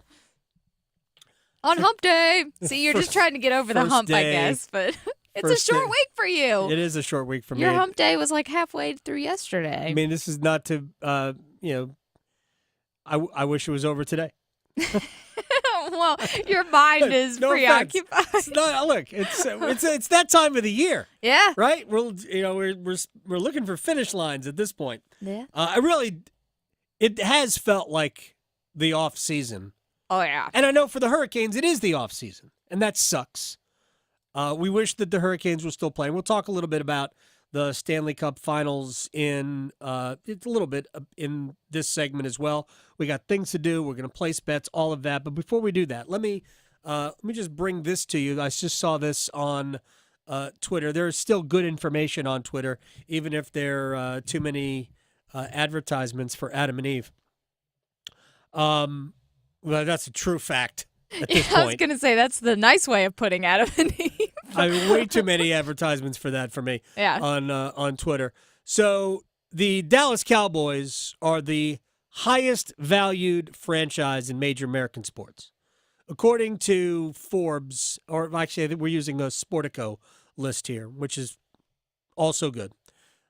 $9.2 billion. $9.2 billion. For years, I thought that if you simply put every franchise up for auction in American sports, that the Yankees would bring the biggest return. I may be right about that still, but the NFL is so far and away dominant that I'm not sure that you could get $9.2 billion for the Yankees. You could definitely, only because it's hard to think that that's going to be returned. The NFL is going to keep going up. It is it's the Dow. It's the Dow Jones, which is over 40,000, I believe. Now, I remember when the Dow was like 7,000. It's not that long ago either. But the Cowboys have spent the least amount of money in this offseason in terms of even all the fake numbers. So Justin Jefferson got a contract of $140 million, right? Well, he's not going to see all $140 million out of that. The guaranteed number is $110 million. But let's just say all the numbers that are there so the agents can feel good about themselves. Let's say all of those numbers are realized. The Cowboys have spent $93 million total, not just on this year's team, but this is about all the monies they've promised. That's it. That's last in the league. Right. First is the Lions. They have spent over $600 million on futures for Dan this Campbell team. and the knee biters. There you go. Not $626 million. Second are the Eagles at $558 million. Of course, there's the A.J. Brown contract certainly is a big part of that. You know who's third? Ooh, I'm nervous. Who? Is it the Panthers? Oh, boy. Panthers have spent $480 million. Well, you can see it. Yeah, you can tell. There you go. Yeah. $480 million, like basically on two guards, right? It's the two guys that they brought in the interior, not to mention other things, but the two guys they brought in the interior of the offensive line. There you go. Congratulations. Drinks. It's all those drinks David Tepper's throwing at people. That's what that is. $480 million. That is fantastic. Wow. We just make records all in the wrong ways. Whew. Just saying. Yeah. All right. Let's rewind. Apologize for that. Nope. It's necessary. Just a reminder. Dave Canales wants to give us all that optimism, but David Tepper brings us right back. He does. A little bit lingering stuff about the NBA Finals. We're going to get to hockey here as well. And this is not necessarily something that we did, but I wanted you to hear this again. So LeBron James is doing a podcast with JJ Redick. It's called Mind the Game. You can find it wherever you get your podcasts, but it is better. I think it is better consumed in video form. You could simply go to YouTube, type in Mind the Game. The most recent episode is the 9th one. Episode 9 is Redick and LeBron, and they're in remote locations. The few I've seen already, they're in the same room. It's actually better when they're in the same room. It's much more casual. They've got glasses of wine going, which is very cool. But in this, they're in separate locations. Redick may already be in Boston for the NBA Finals, which start tomorrow. I assume he is. And he's part of the top broadcast team. And they are talking about Kyrie Irving and LeBron James' wishes for a time gone by. Listen, I will call Kyrie the wizard all the time. Like, all the time. Like, there was nothing on the basketball floor that Kyrie couldn't do. And sitting here watching it, you know, I'm playing like so happy and so proud and to watch him and continue his growth and whatever the case may be. And at the same time, I'm so mad at the same time that I am not his running mate anymore. So I'm like, I just remember those times. And back to what you were saying, JJ, like to have a guy like Kyrie Irving as the ultimate wild card, that's like having it's like having a draw four in your hand every time someone deals you cards in Uno. Uno players just went, now I get it. Yes. Now I get it. It's like the ultimate, what are you going to do now? Mm-hmm. Nothing. You're going to lose. That's what you're going to right, do. Exactly. That's what you're going to do. I would like to see stats. One of my favorite websites in the entire world are those reference stats. It started with just baseball reference, and then they branched out. Now you've got basketball reference and pro football reference. All of that we cover like I'm part of it. They cover all the major sports. They cover the world of soccer, football now, FB Ref for football reference. It's a great source of just data, stats for players, comparisons, all of that. Yeah, he is one of those. He is one of those people. Absolutely nailed it. Yes. Gosh, I would like to see maybe the Elias Sports Bureau come up with what's your record of winning when you have when you have a +4. Yeah, like Draw all of them. 4. There are 4 of them. In Uno. You could have just a whole handful of them. You automatically win the hand. 98% of the time, you win the hand. Hey guys, let's play for money this time. I'm looking on my FanDuel app. We still have to place bets, by the way. Yeah. All right, let's go to Luke DeCock of the NNO. He was with us before. We were talking about the trading, possibly, of Martin Necas, and I asked him, what do you think about the idea? Yeah, I mean, it's not. I mean, like, you've got a guy who keeps talking in the Czech media, or his dad keeps talking about how he wants to play center, who's a right shot, and then the Hurricanes, almost in the same breath, will come out and say, we need a right shot center. Clearly, it's not a fit here anymore. And I don't know that that's anyone's fault. But Nate just wants to be a center. The Hurricanes don't think he can play center for them. He has value. It's just time. Ironically, I think Game 6 of the Rangers series, at least the first two periods, might have been Martin Necas's most complete game as a Hurricane. And unquestionably his most physical. You saw flashes of what he can be when he's fully committed to the game. His skill level obviously is off the charts. His skating ability is off the charts. But he backs into too many hits with his butt. He misses too many back checks. The Hurricanes clearly at this point don't trust him to play center. Maybe some other team will. Maybe he's just not a good fit for the way the Hurricanes play. But, he's the king of being the guy who shows up in the frame after the other team scores, coming from the other direction. It hasn't worked here. I don't know that that's anyone's fault necessarily, but this is just a cardinal example of a team and a player that both need a change of scenery from each other. And the good news is he has value. Yeah. And if the Hurricanes play their cards right, they should be able to make themselves a better team. All right, that was Luke Takak of the News and Observer. I can tell you this. Whether or not Martin Necas can play center somewhere else, I do know that he can't play center here. Not as long as Rod Brindamore's the head coach. Rod just doesn't think he's a center.